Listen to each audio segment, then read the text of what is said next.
Good evening, everyone. Welcome to the Omega Files. I'm your host, Dr. Freedom, and this week we'll be discussing the Star Wars saga. Now, ever since this phenomenon, hit our screens, well, the big screens, and then later, hopefully the smaller screens, back in 1977, it's literally changed the face of science fiction. Okay, joining me today, we have MrWhatsRossable. Say hello. Hello. And Ryan. Hi, guys. And DoctorWhoman. Hello there. And Vil. Hello. The Fezman. Hello. And our special guest star joining us for this session is Mr. C.Andrew Nelson. Now, you're new to the Omega Files. Why don't you give these guys a little bit of your background, who you are, where you came from, and what your tie is to the Star Wars franchise. Okay, thanks a lot, Dr. Freedom. My name is C.Andrew Nelson, and I am an actor, visual effects artist, and animator. I spent about 6 years at LucasArts helping design and create games there. I was a visual effects supervisor and senior artist there, and I probably worked on just about every game that LucasArts produced between 1998 and 1993 and 1999 there. Then I moved over to Industrial Light and Magic, and I worked on the effects for the recent Star Wars films, the prequels. Also worked on effects for Galaxy Quest, Jurassic Park III, Perfect Storm, and a whole slew of other films. I've also taught at the Academy of Art University in San Francisco, ran the visual effects department there for about 2.5 years. Have freelanced since then as a consultant on a lot of different films, including Rocky Balboa. Yes, there are effects in a Rocky movie. It's not to make Stallone look beefier than he actually is. It's just visual, invisible effects, you might say. I've also worked on Fantastic Four: Rise of the Silver Surfer, Spiderwick Chronicles, Rush Hour 3, Enchanted, Jumper, and Race to Witch Mountain. And I currently serve on the board of directors of the Visual Effects Society in Los Angeles, also in the San Francisco Bay Area as well. And then I do have a dark side as well. In 1994, I started playing the character of Darth Vader for Lucasfilm and the Lucas companies. So I'm in the special edition of the original trilogy playing Vader. I'm also in the Rebel Assault 2 game and Dark Forces games that LucasArts produced playing Vader. I'm in a boatload of commercials playing the character, TV show appearances, magazine covers, toy packaging. I'm even on a postage stamp. I thought you had to be dead to be on a postage stamp, but I guess not. And just pretty much everywhere where they needed the character. I've also do voice work for animation and games, and even provided Luke Skywalker's voice for several LucasArts games, which I guess apparently makes me either my own father or my own son.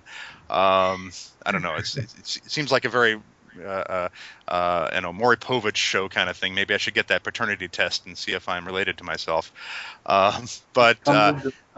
But long before I ever became an employee, I was a big fan of Star Wars, and so I'm just delighted to be here and joining all of you. So feel free to say anything you want about Star Wars in front of me. Don't say, well, I got to pull my punches because Andrew's here. No, I'm just joining the conversation. Okay. Are you sure, Andrew? All right. Well, did you have anything to do with Jar Jar Binks? Not in his creation or his design or his naming. Then we'll spare your life. Thank you. Actually, I'll let you in on a little secret. I think George's son Jet is the one who actually named Jar Jar that name. Oh. Yeah, that's right. I have to, George's children do come up with some really creative characters. I'll give him that. George, it seems George's. I heard that George his adopted children have named a lot. Watch out with that keyboard, Vil. Don't hurt yourself. They tend to be the ones who name a lot of the alien characters. Yeah, I've heard that too. So that he's gotten some inspiration from his kids. So. So Andrew, you said don't pull any punches, then okay? Absolutely. All right. So unless it violates a non-disclosure agreement that I signed somewhere with a Lucas lawyer over my shoulder, I'll answer any questions, and you can say anything you want in front of me. Okay. Also, I noticed it says here you were born in '62. That's right. Congratulations! We finally had someone on the Omega Files who's older than me and DoctorWhoman. There you go. Yes. I'm the elder statesman now of the Omega Files. Oh God. Oh, I know. It's good. That was kind of strange in itself. It had to happen someday. So, Andrew, out of curiosity, how did you become familiar with the Omega Files? I am, everybody in the entertainment industry, whether they want to admit it or not, is a fan of something. They're a geek of in some way or another. And as much as I love Star Wars, the thing that I absolutely geek out about is Doctor Who, and I have been a Whovian for years and years and years. And that's how I found out about Dr. Freedom and his channel and the Omega Files. I just stumbled across it doing a random search at one point, watched this, and thought, hey, I kind of like this. I kept watching, hey, I like this a lot. And then the nice thing is I told Dr. Freedom when I first contacted him was that when you work in the industry, you don't always have a chance. You're busy. Well, I mean, anybody in any job, you don't have a chance to follow up with everything and search everywhere to find out the information about the thing that you're a fan of. And so he does a great job of aggregating all of this information for us and putting it in his podcast. And so I just thought it was fantastic. And so it keeps me abreast of what's going on with Doctor Who. And so that's how I found out about the Omega Files. And so that's how I ended up here. Cool. Right. Now, is it a bad thing, I wonder, if since I was a small boy and I saw Return of the Jedi, I was about 8 at the time, that ever since then my hero has been Emperor Palpatine? I don't know if that's a bad thing. I'm on the dark side, so I don't see that as a bad thing. Yeah, well. It might worry your family. It might worry your loved ones, but. Andrew, I've got to know. You said you played Luke Skywalker's voice in the video games. Is that all of them? No, not all of them. I did it. There was a. I'm in the X-Wing Collector's CD game playing Luke's voice. I'm also in what is it? It was a Super NES game. I think it was called Super Empire Strikes Back, where I did Luke's voice, and there was one other one that I've forgotten the name of now. Okay. Okay. I have a question. When you said did you work for LucasArts? Was it? Mm-hmm. And you wouldn't happen to know a guy called Greg McGuire? He worked on like shows like the Clone Wars and did like animation. No, that was after my time there. So at LucasArts, yeah. and that would have been for Lucas Animation. So yeah. But I think I've actually heard his name though. Yeah, because I don't know him personally. Yeah, because he did the work on the Avatar film as well. So that's what you might recognize his name or know him. Oh yeah, I definitely recognize the name, but I don't know him personally. Okay, well, let's hop in. I'm going to go chronologically on these. So we're going to start with the very first one. Spring 1977, we are introduced to a whole slew of new, interesting, topics, names, and an entire saga.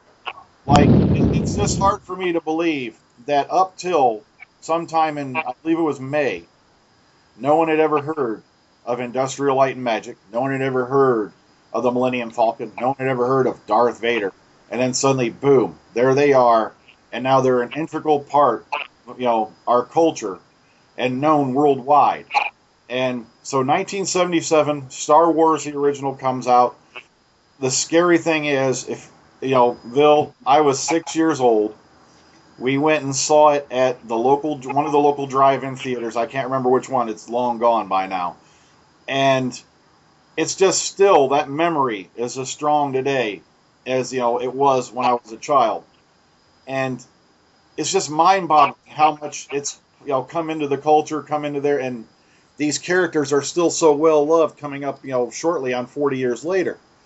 All right, let's start around. We're going to go around and ask everyone what their opinions were. I'm going to start with Mr. Whatsrossable, Star Wars 1977. I'm assuming you've had to have seen it. What do you think of this movie? Oh, come on, everyone's seen this film. Well, I wasn't even born when this just came out. But my God, what a film this is! I've only seen I think it's a special edition version though, so I've not seen the plain original version because I know there's some changes in that. But bringing out an icon like that, starting from fresh, a whole new dynamic into what sci-fi really means. Sorry, Ross. Did you see haven't you seen the documentary? It shows you both. Oh no, versions. no, I've not seen that. It'll show you what they've changed on it, but you know. So for you, Ross, Greedo has always shot first. Oh, I've always known that, and I think as a character-wise, Greedo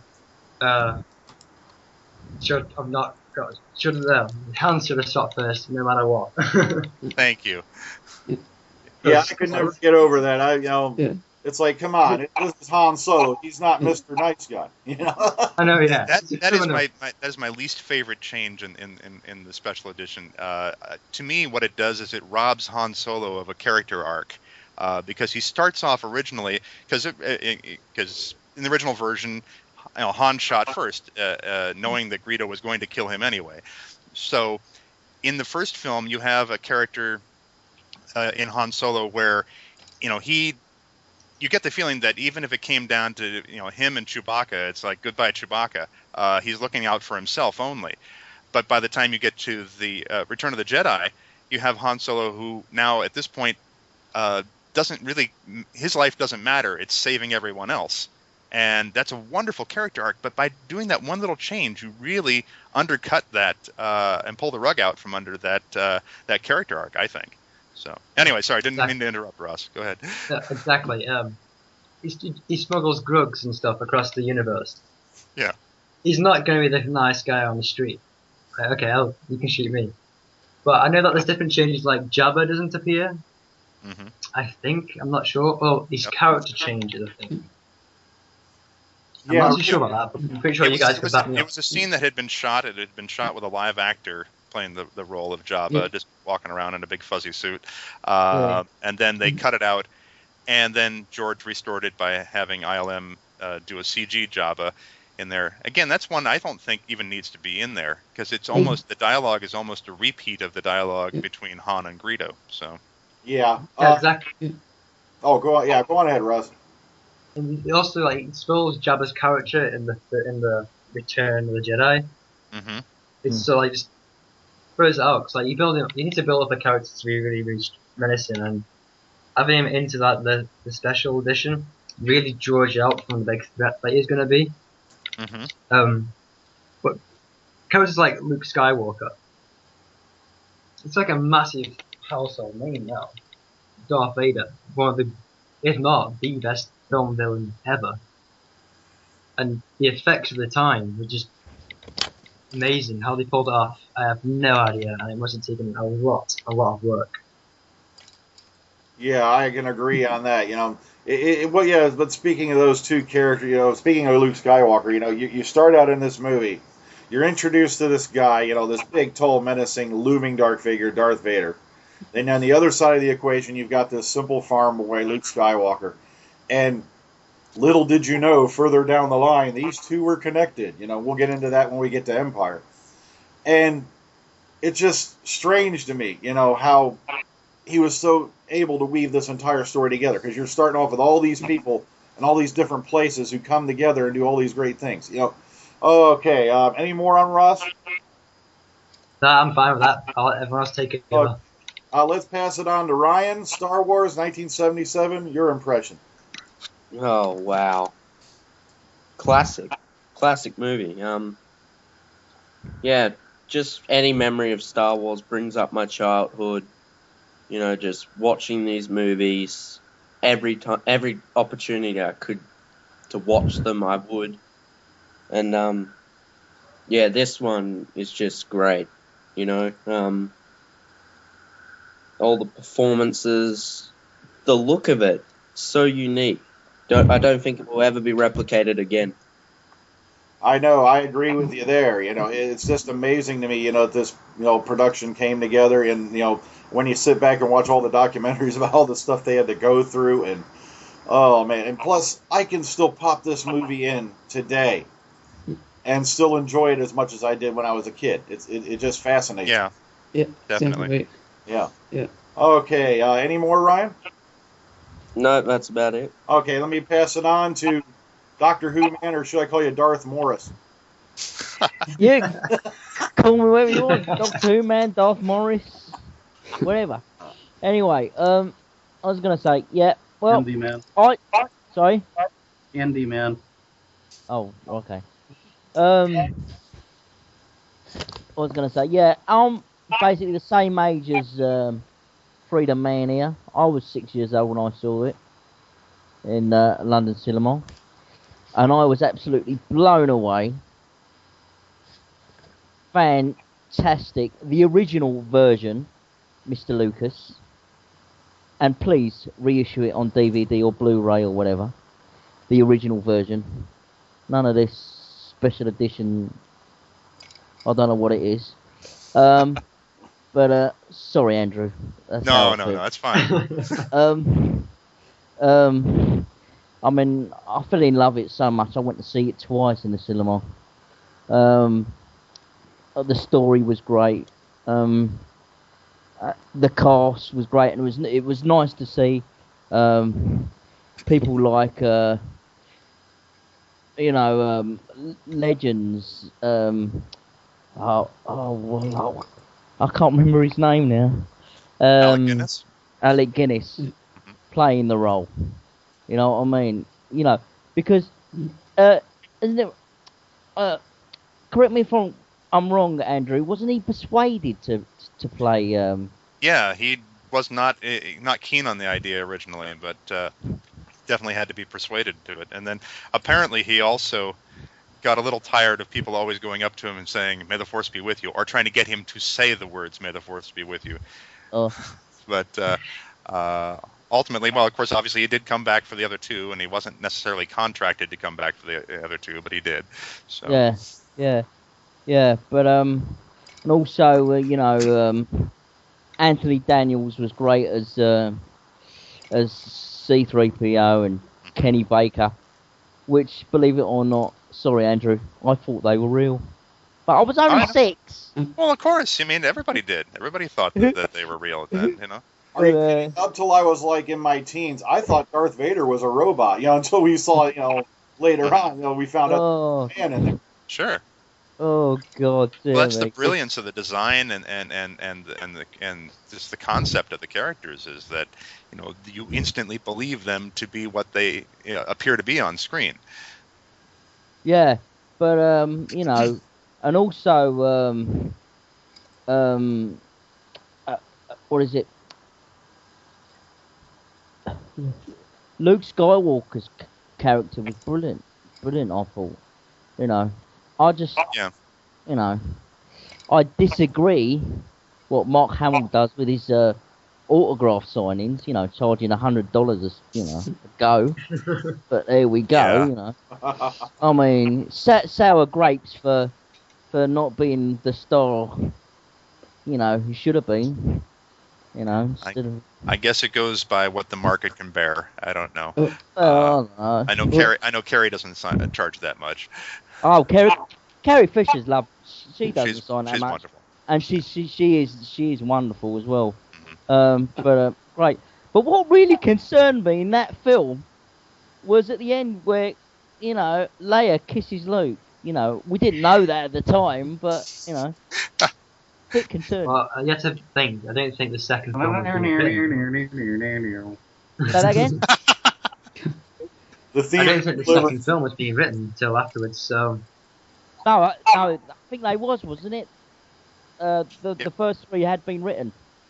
Well, you bring up a great point, and a lot of people have said, well, and I think George is said, or his people have said, oh no, it was planned all the way. He had everything worked out. I don't think George had everything worked out at the time, because there was a couple of things, like in the first film there, just before they do the swing across over the big chasm in the Death Star, Princess Leia gives Luke a kiss on the cheek and says, "Good luck," and they swing across.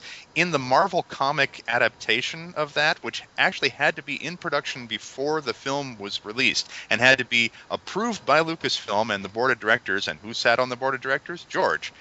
So he had to approve this.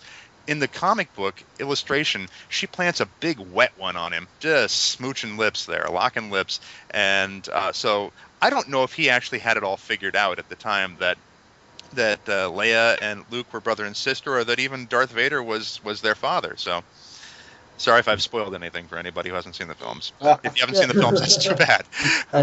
You should have done, yeah, exactly. Yes. And also, but I've got to say, Andrew, right? I am really angry, yeah, with George Lucas in particular, because in I think it was the 90s, they issued the original versions on VHS. Right. They said, you know, you got to buy them now. This will be definitely the last time to buy the original versions on VHS. Right. Yeah.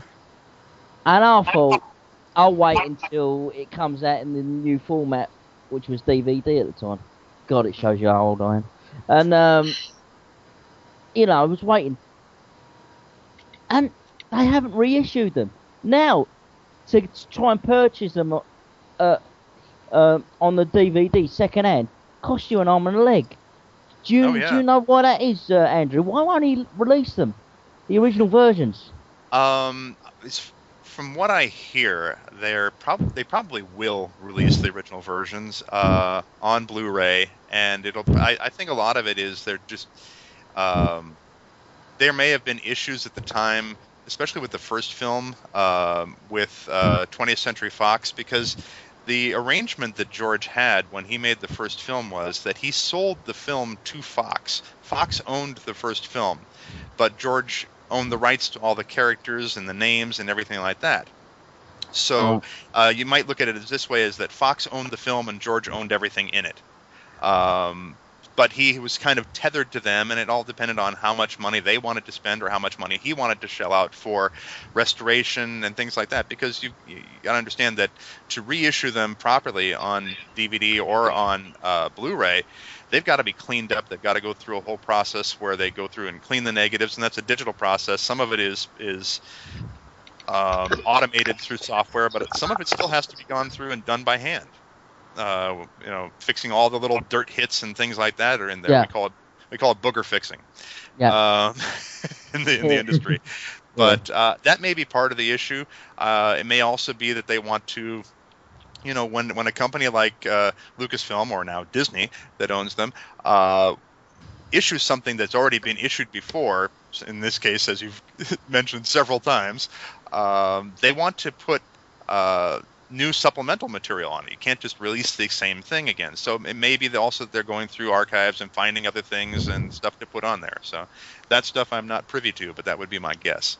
No, but that will be your guess. So do you think it's like, and then again, I'll reiterate again, do you think it's likely that they would issue the original versions at all? If there's, since now Disney controls everything, if there's money to be gained by it, I think that it'll happen. I have to agree there too. Thank you. I think now that Disney owns it, that's about as real as it gets. Now Disney owns it, they'll definitely go for it, because I think that yes, George was very adamant to make changes to the original, to apparently keep his vision. Yeah. So I think with it being with Lucasfilm, that we would never have seen the original again, probably not. But now that Disney have it, and I think Disney know how much the fans want the original, right, that they might have it bring it back. But that depending on, will it fit with a similar timeline? Because I think the prequels sort of follow off what the special editions were. Yes. So it really depends if they'll do it as a separate standalone set. There's just the original series, like the original saga. Right. No, but I feel sorry for your generation, Ross, man, because you've never seen them. Yeah, and there are certain subtleties to them, different changes. I mean, that I think, there are some things in the special edition that I think were improvements. I think there are parts of Empire Strikes Back that definitely benefited from having the special edition. Okay, Andrew. Such as I like the scene with the Wampa ice creatures. I really like that addition to it. I also like a lot of the matte paintings that were added to the Cloud City section. There are some changes that I don't like in the films, like we mentioned, Greedo shooting first in Star Wars, or I don't like. Well, maybe we should wait till we get to the Empire Strikes Back part, but I don't like Luke when he lets go and he drops down. They added the kind of scream as he's falling. I liked it better when he just had the look of confidence on his face and he just sort of let go and let the Force guide him to where he was going to go. But the Jabba the Hutt scene in Star Wars was awful, like a cartoon. Seriously. Yeah, I know. He's a big bag of jelly. I mean, especially the bit where where Han Solo walks round, right, Jabba, and what does Lucas do? Decides to make him step on his tail.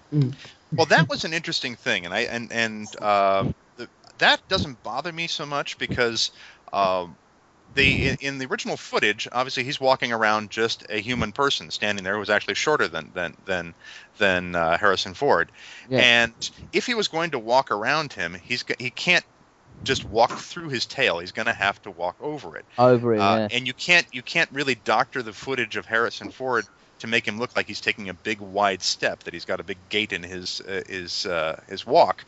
So the next best thing is you have to lift him up and over and make it look like he's stepping on him.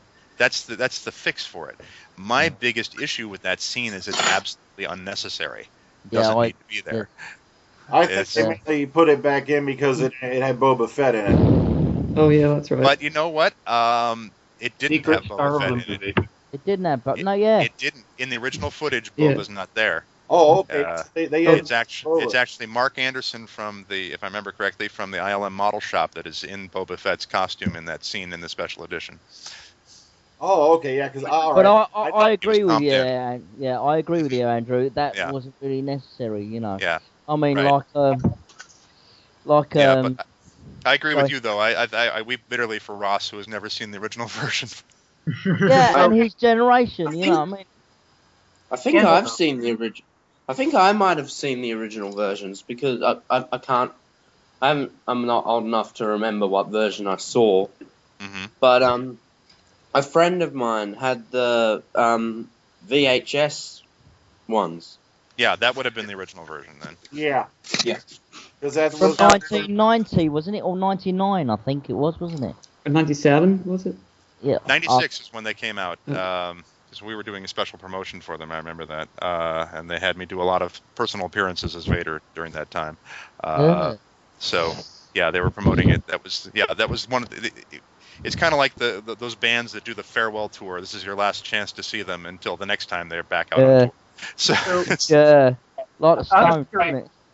Yeah. All right, go ahead, Bill. Yeah, out of curiosity there, you mentioned that you've been involved with the different video games and all. Were you involved in any way in The Force Unleashed? No, that was after I had already left LucasArts. I left LucasArts in '98 and then started working on Phantom Menace at ILM. Yeah, So I remember the end of that. I was scratching my head and thinking to myself, wait a minute, the storyline is that Vader and the Emperor screwed up and created a good Sith who started the rebellion. I felt like I didn't have enough to drink before I played that. Yeah, you're not the first person I've heard question that. So. Okay, just to give us a frame of reference before we move on, what was the last video game you worked on for Star Wars for LucasArts? The last one I worked on was Starfighter. I actually did a little bit of work on Starfighter. Oh, okay. And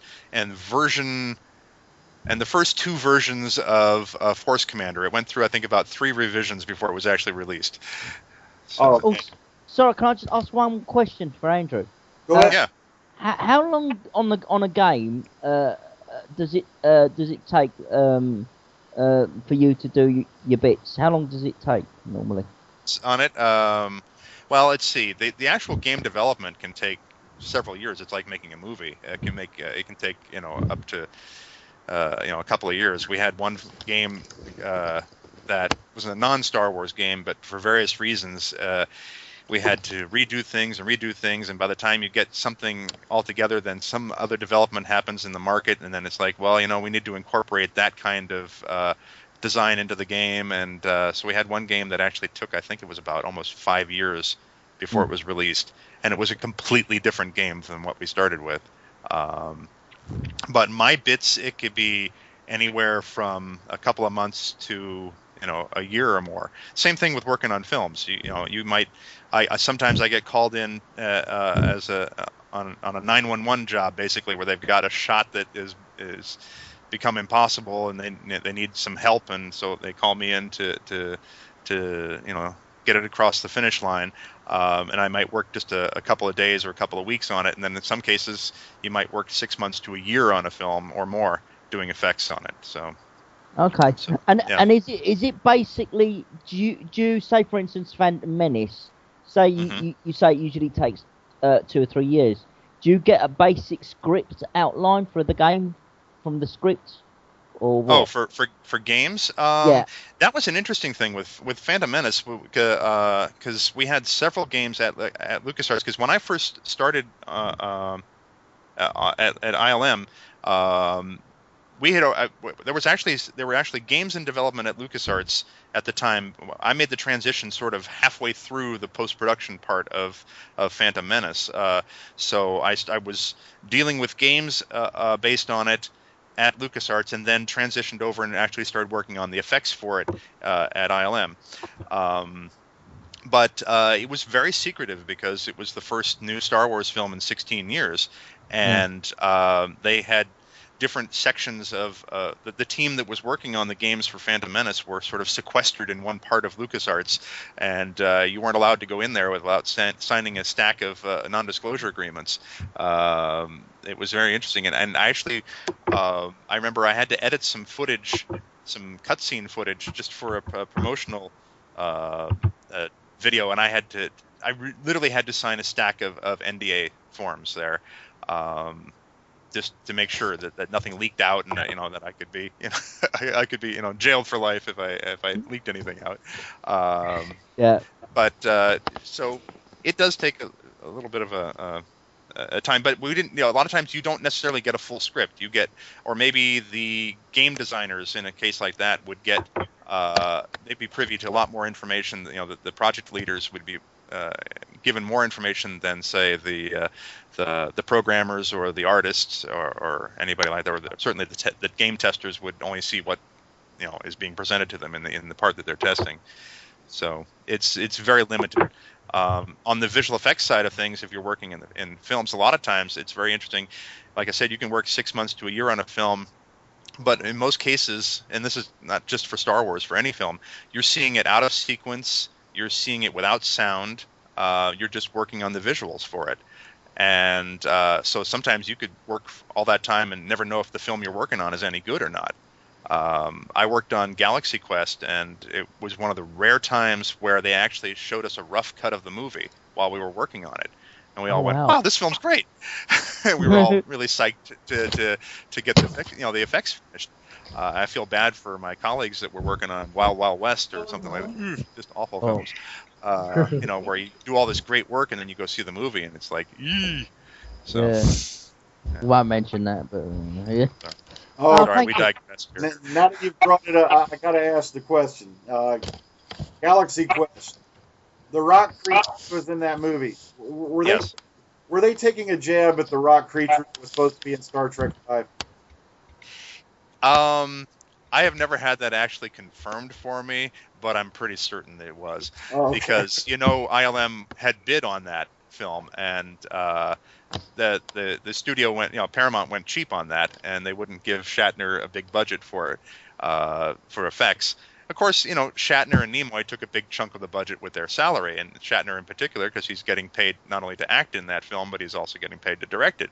So there went your effects budget. So they went with a different company instead of ILM, who had been working on the film. So I wouldn't be surprised if that was part of it. But also it was part of the script originally too, and it's also based on the location in Goblin Valley, where they shot the stuff. So, but I think that I definitely know that there were people at ILM that relished the idea of, oh, we get to finally do a rock monster. So Okay, I have to ask because I've been wondering about that for years. Okay, let's get back to Star Wars. yeah. Vil, Star Wars 1977. What did you think of it?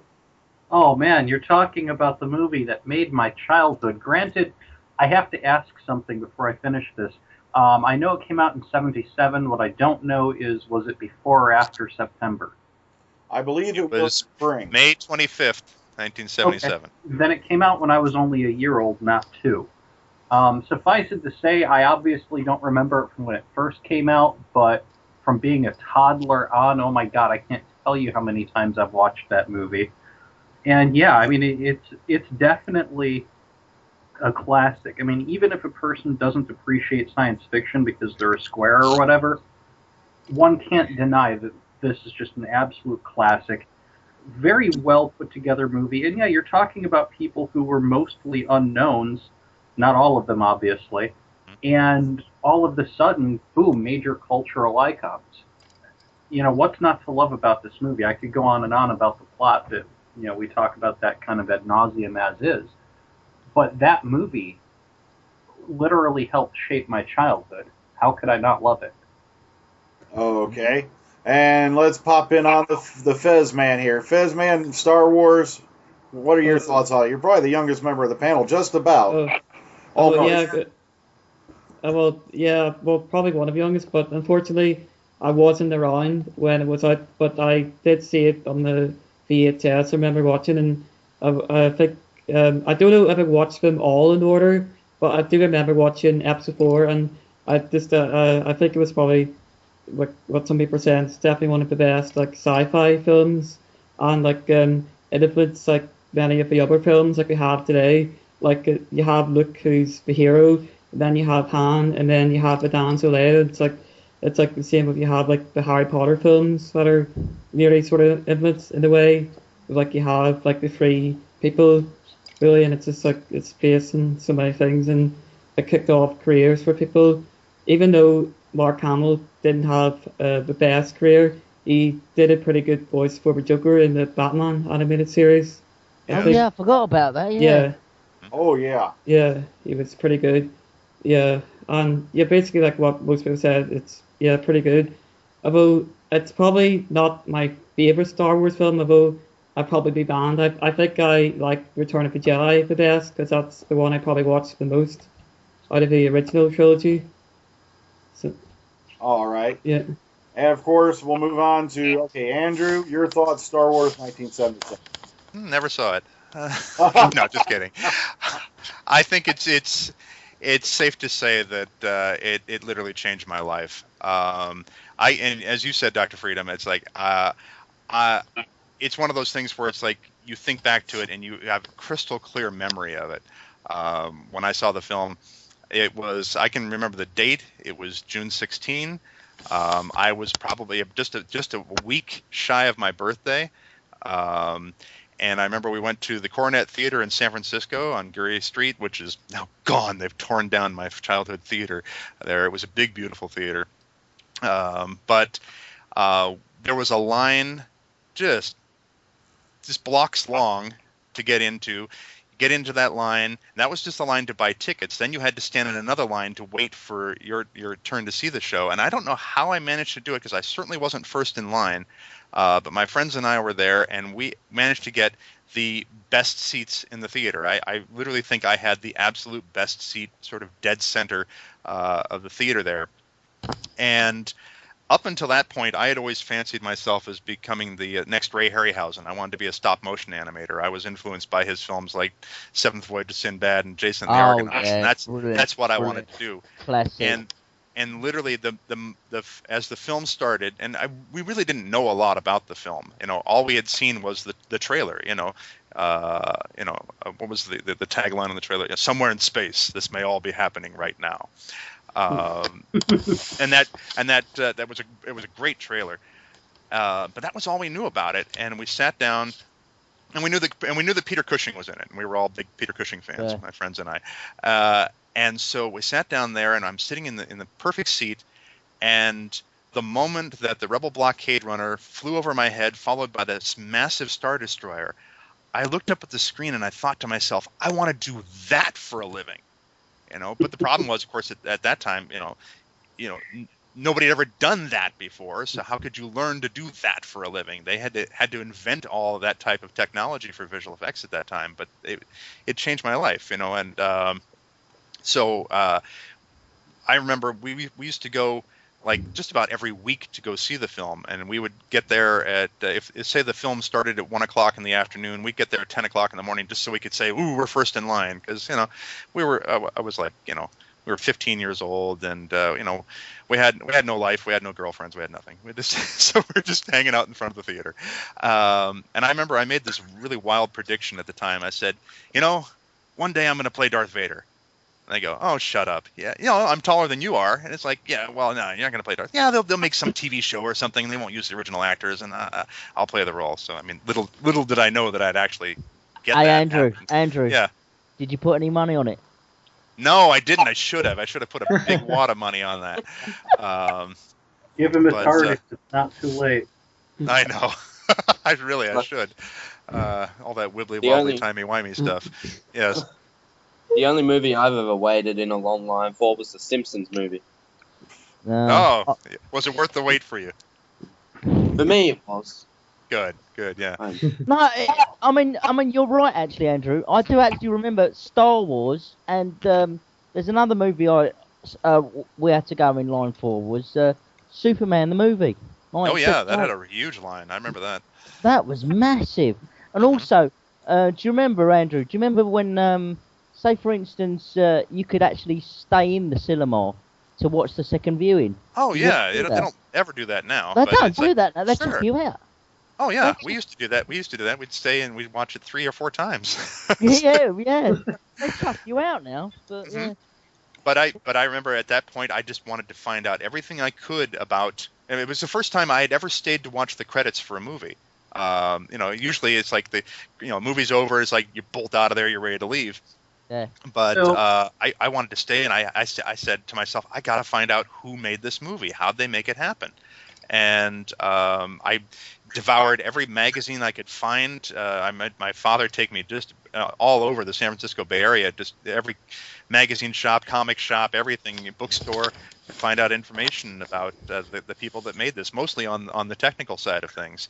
So, while other kids my age had, pictures of like Bruce Lee on their wall and stuff like that, I was cutting out pictures of visual effects supervisor Dennis Murin and cutting out of Starlog magazine and putting that up on my wall, which is weird because, years later, here I am working on Phantom Menace, and I remember my first week, I had been a visual effects supervisor at LucasArts, working on sometimes 5 games at a time.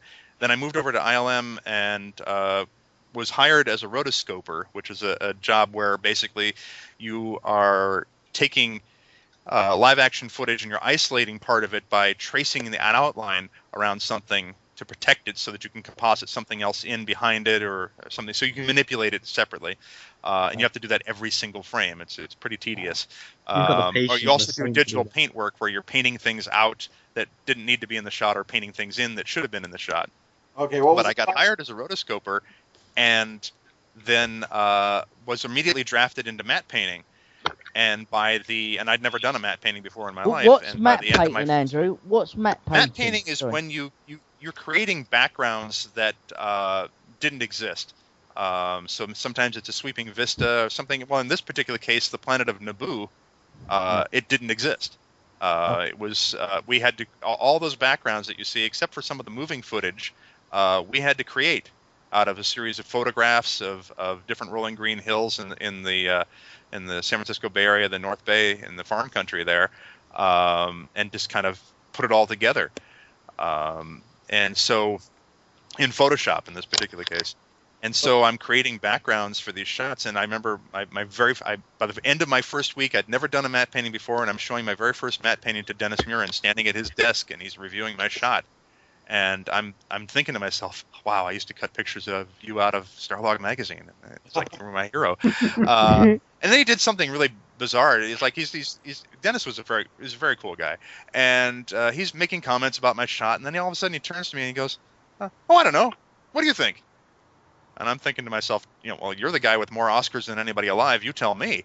But he was very cool about it. Even the fact that he actually asked my opinion. But like I said, Star Wars changed my life. Literally, it got me into the Screen Actors Guild. It got me into the Visual Effects Society.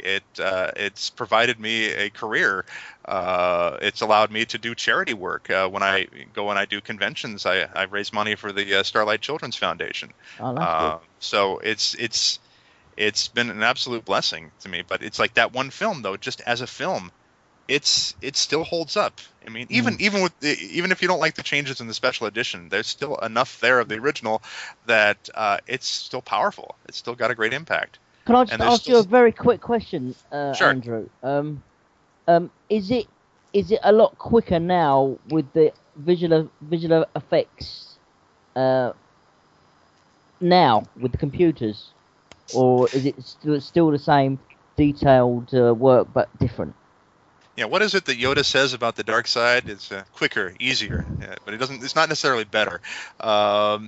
And what I say by that, what I mean by that is that, it can allow you to do things a lot faster. Certainly, things that had to be done manually, like I was talking about the rotoscoping, where you have to trace the outline of something to isolate it.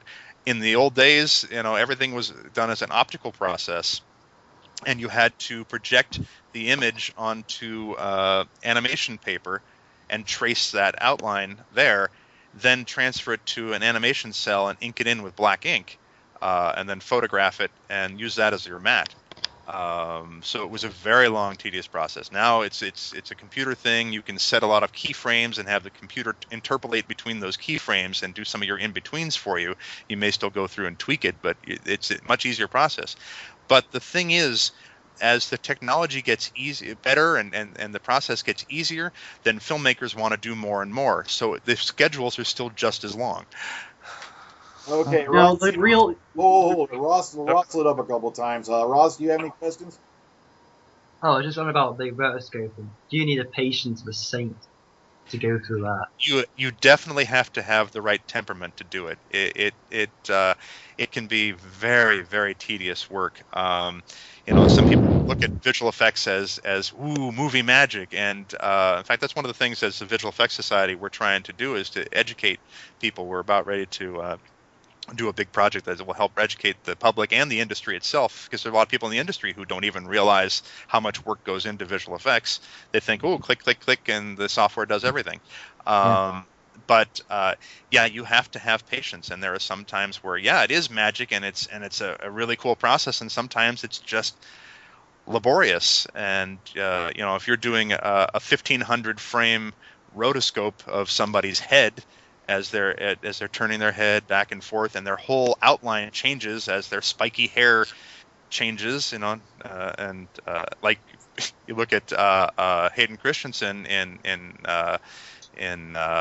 Attack of the Clones, he's got this sort of spiky boy band hair in there, and if you're trying to isolate him from part of the footage and you're having to do it manually through rotoscoping, every time he turns his head, all those little spikes in his hair change, and you've got to compensate for that. And if there's any kind of wiggle in there in your outline, it's going to be noticeable. So, and of course, your whole job is to make sure that nothing's noticeable. So Andrew, just one more thing. Mm-hmm. You're on about the timing and like about the CGI chords and stuff. Were you campaigning for? Because I know that last year during the Oscars there was a campaign about visual artists getting paid more and having a longer time and stuff. Because I know that I think during Laugh of Pi, I'm not sure if this is true or not, but they were getting paid a lot, but they're getting told to do a lot more work to get the film done.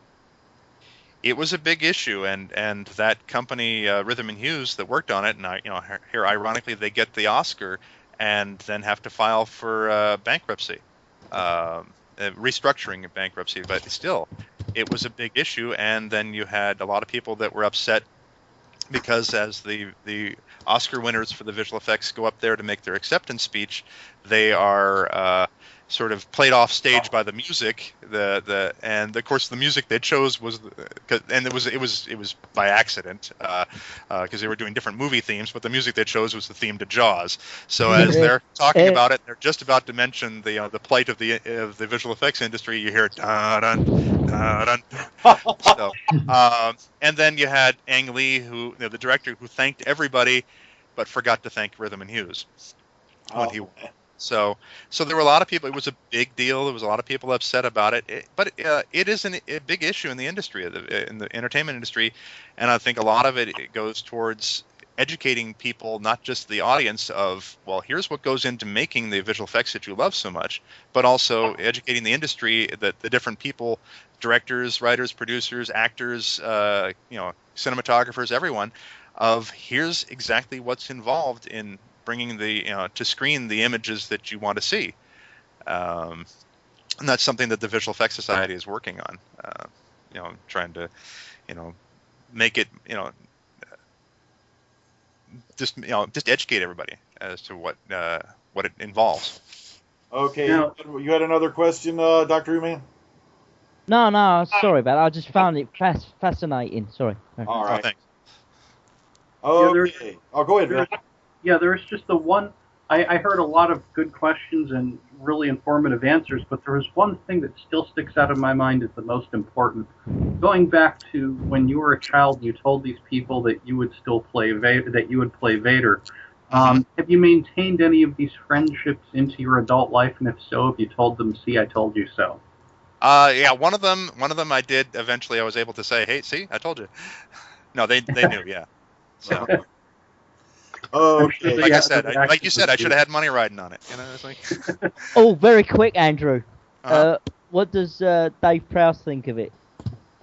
Have you ever met him? I met Dave Prowse once, and that was in 1978, less than a year after Star Wars had come out. So I was still 15, going on 16, and he came to the San Francisco Bay Area to a collectible shop in Berkeley, California. And I remember he was doing an autograph signing. I remember the line was down the block, around the corner, down 2 more blocks, around another corner, and kept going and going.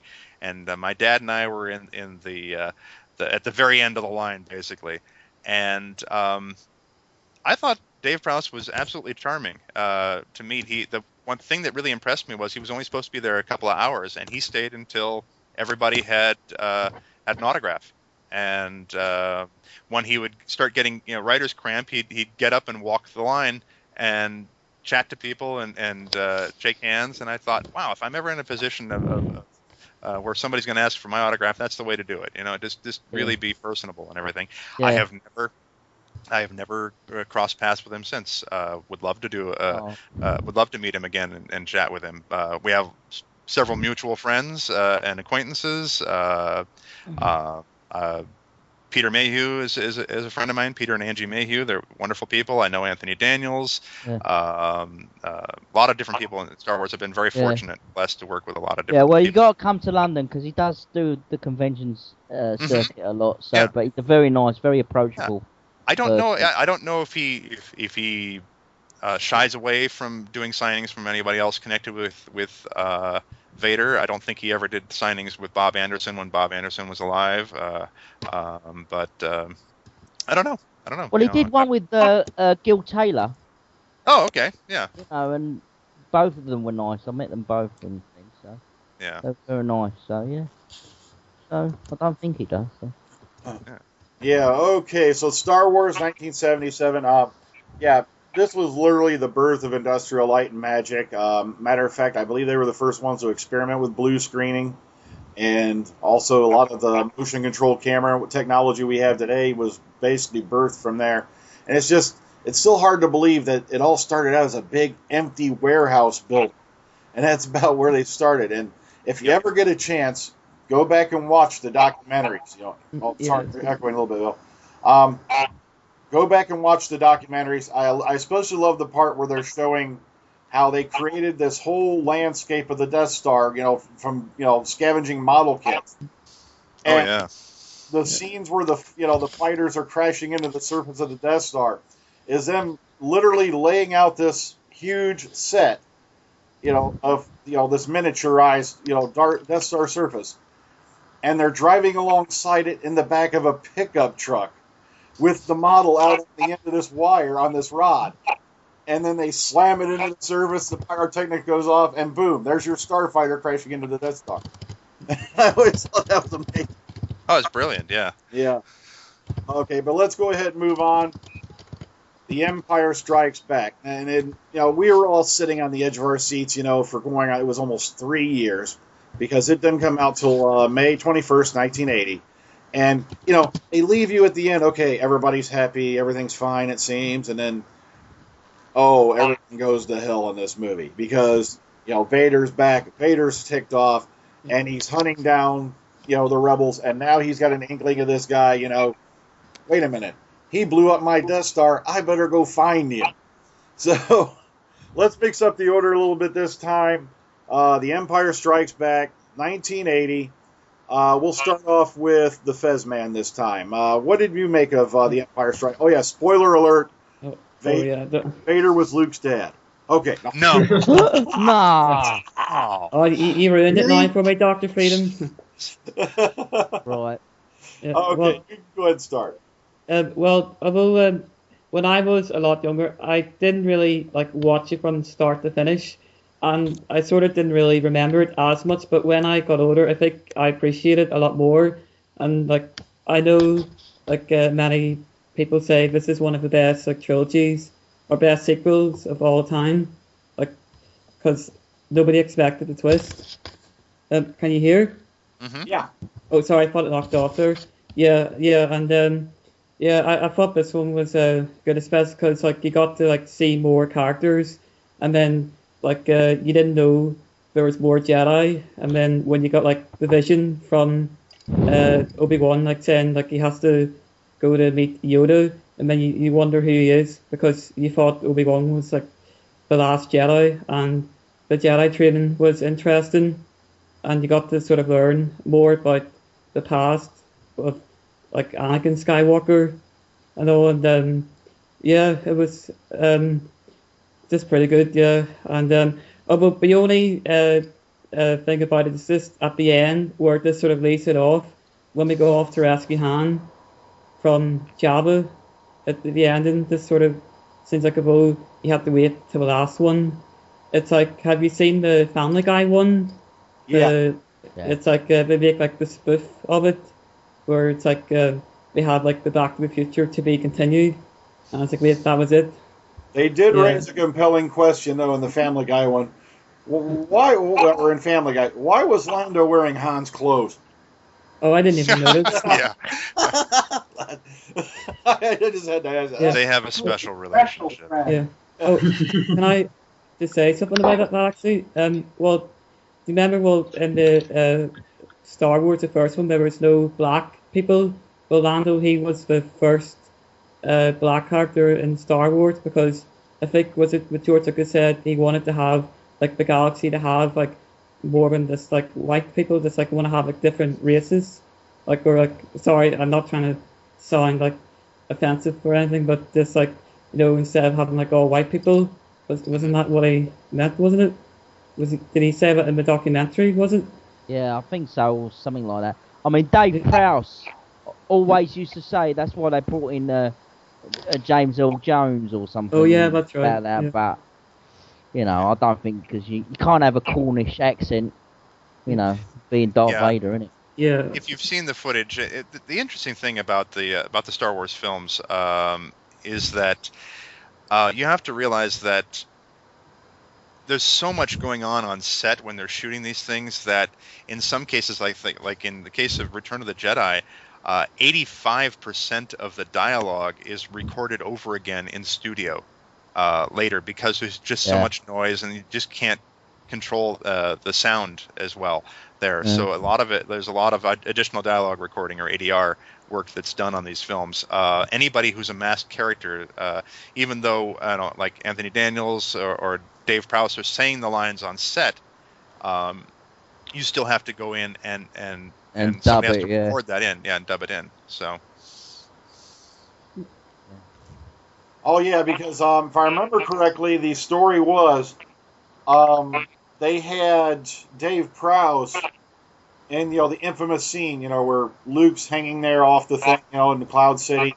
Yeah. That he said something totally different, and it wasn't until later when they had James Earl Jones record it in the studio and add it to the movie that the actual dialogue "I am your father" was put in. Yeah, basically, George and the producers and obviously Lawrence Kasdan and Mark were basically the only ones that knew. Yeah, that's right. If I'm right, I think what was said, this is what I heard in a rumour, that apparently it's not that Luke, I am your father, but apparently Obi-Wan killed your father, I think. Yeah, that's what it was. Yeah. He told him that Obi-Wan killed his father. Yeah. All right, so let's... all right. What was that, Dr. Whoman? No, carry on. You carry on. I'll wait my turn. Let's pass it on to the next person. Let's go with Ryan, The Empire Strikes Back. Oh, wow. Yeah. Probably the movie surprise of all time. No one could have predicted that. And, again, probably more of a classic than the original. This just ups the scale for everything. And, yeah, the cliffhanger. Yeah, and then at the end, Han is taken away, and they go off to find him. Yeah, and just Darth Vader is such a presence. I don't think there's a presence like him. I know, this one, you didn't have the happy-go-lucky, everything's fine ending. You had everything ending literally in darkness, and you're thinking, and now you're sitting there going, "Oh no, come on! You mean I gotta wait, for how long, to find out how this comes out? Had you on the edge of your seat." All right. So, anything else on that? No. Oh yeah. Oh, okay. All right, I'm going to pass it on over to Dr. Whoman, The Empire Strikes Back. The Empire Strikes Back. First of all, I've got to say, well directed, well produced by Gary Kurtz. Well done, Gary. Great. The original version, great. Fantastic. One of the great sequels of any trilogy. I've got to say it. Even better than the Godfather trilogy. Fantastic. Was I going to say, Andrew? Apparently, the reason why there's a tiff between Lucas and Dave Prowse, wasn't it? He apparently gave away the story about Darth Vader being his father about Luke Skywalker being his father in the press or something. That why I've heard those rumors. I've heard certain things that Dave Prowse has mentioned about it. I honestly don't know what the truth was. I've never had anybody ever comment to me about it personally, and I don't ever. It's one of those things I don't ask about. Yeah, no, because I've asked him, and he said that to all of us in conventions, Yeah. and things like that. So, and that's why, apparently he doesn't invite him to any of the premieres of the Phantom Menace or any of those ones. So, but just wondering whether we will elaborate. But anyway, we digress. Yeah, I loved it. I loved the betrayal by Lando Calrissian, and I love where it just doesn't end in a happy ending. Where you knew it was going to be a sequel. When Han Solo sort of gets frozen in that metal thing or whatever. I thought that was brilliant. Great. The carbonite. The carbonite. That's it. The carbonite. Brilliant. Which led to one of the best improvised lines of all time. Yeah. Oh yeah. And apparently George Lucas wanted him to say "I love you too," and I think they do a lot of reshots on that scene, and then Harrison Ford just said he wanted to say I Know, and then that was it. Wasn't Yep. The rest was Yeah. history. And Yeah. another thing, Andrew, why was Gary Kurtz doing most of the work on that? Wasn't it that George Lucas was he working on another film or something? Well, Gary Kurtz was producing, and gosh, I just wanted to say his name. The director, Oh, I can't remember. Irvin Ivan, Kershner. isn't it? Irvin Kershner was the Kershner, director of it. It was George was busy with a lot of things. And also, you have to remember that when he directed Star Wars, that took a lot out of George. It really did. I mean, it was an uphill battle the whole way. Even though he had some people, championing him, like Alan Ladd Jr. at Fox, championing him to try to help him get this film made, because every other studio turned it down. Ironically, even Disney turned it down now that they own it. The original Star Wars, you mean? Oh yes, everybody Yeah, turned it down. Universal turned it down, and George had made a massive hit for them with American Graffiti. So he was already a proven director, but they all turned it down because they thought, well, there's no market for this, and there's no, it's going to cost too much. It's going to be too hard to do. And even Fox, when they released the film, they didn't know what to do with it. And you have to remember that nowadays we look at as the summer as this is where the big films, the big blockbusters come out. It didn't used to be that way. It used to be that was the dumping ground, where studios, when they had films they didn't know what to do with, how to market, how to release, or anything like that, they would put them in theaters in summer, because they figured, well, maybe a few people will see them, because they figured everybody's out on vacation, they're going to the beach, they're going this way, that way, they don't go to the movie theaters. That started to change when Universal released Jaws during the summer in 1974, but it was really Star Wars in 77 when it came out that changed everything. It actually changed the way that Hollywood does business. So now all your big films come out in summer or at Christmas time, but it's ironic that's the way it's happened. I'm sorry, I've lost track of your original question. What was the original question here? No, it's, I should learn to sleep at night. Why did Gary Kurtz and Oh yeah. Yeah, because George was he was Star Wars took a lot out of him, from what I understand. He was also in the process of overseeing and building the new infrastructure, because when the first Star Wars film was made, they had to kind of throw together ILM. They had to throw together all these different things. They didn't have a set place there, and he was also trying to relocate things and put things in somewhere that he wanted to live. He wanted to feel comfortable. He didn't want to be part of the Hollywood system down in LA, and so that's why he ended up in Marin County and setting things together there, and building ILM and into a permanent thing, because it basically came together to make one movie. And once that film was successful, he realized, well, I can actually, we can put the band back together, and we can actually keep it going. And so that's when he, started doing that, and then getting ideas for building Skywalker Ranch started around that time too. So I think that was part of why George was doing that. That is just like he felt, I need a little bit of a break, but George was still intimately involved in the creation of it. But you have to give a lot. To Gary Kurtz for handling it, and also you got to give a lot of credit to Irvin Kershner for a lot of what he put into it. Directing that. Oh, okay. But, that's what I say, because as I say, I've got to say this to Gary Kurtz. He does the convention circuits now, and he comes nearly every year, apart from last year, to the London Comic Con, and when he does his autographs, he sells them, and he donates all the money that he makes from the autographs to his charity.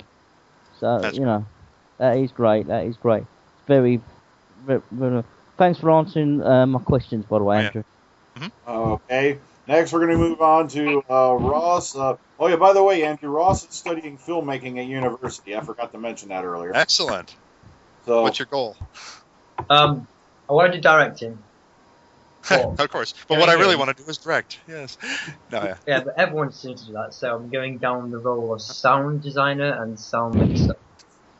The best advice I can give you is learn about everything else too, because it all ends with the director. So Exactly. you got to learn all the other stuff too, and just really be well versed in that information. Also, learn as much as you can about the language of each other discipline, because everything's got its own little buzzwords and things like that. So anyway, Hey, bravo Ross. to you. That's fantastic.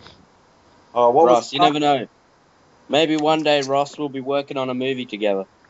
That's right. Yeah, maybe. Okay, Next Ross, Star. sorry, your thoughts on The Empire Strikes Back?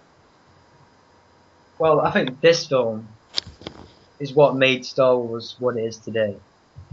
I think that without having The Empire Strikes Back, Star Wars wouldn't be as big as it is right now, and they wouldn't be making a 7th film. It extends the entire universe. It starts off with the Battle of Hoth, one of the best battle scenes on the planet we've seen in a while.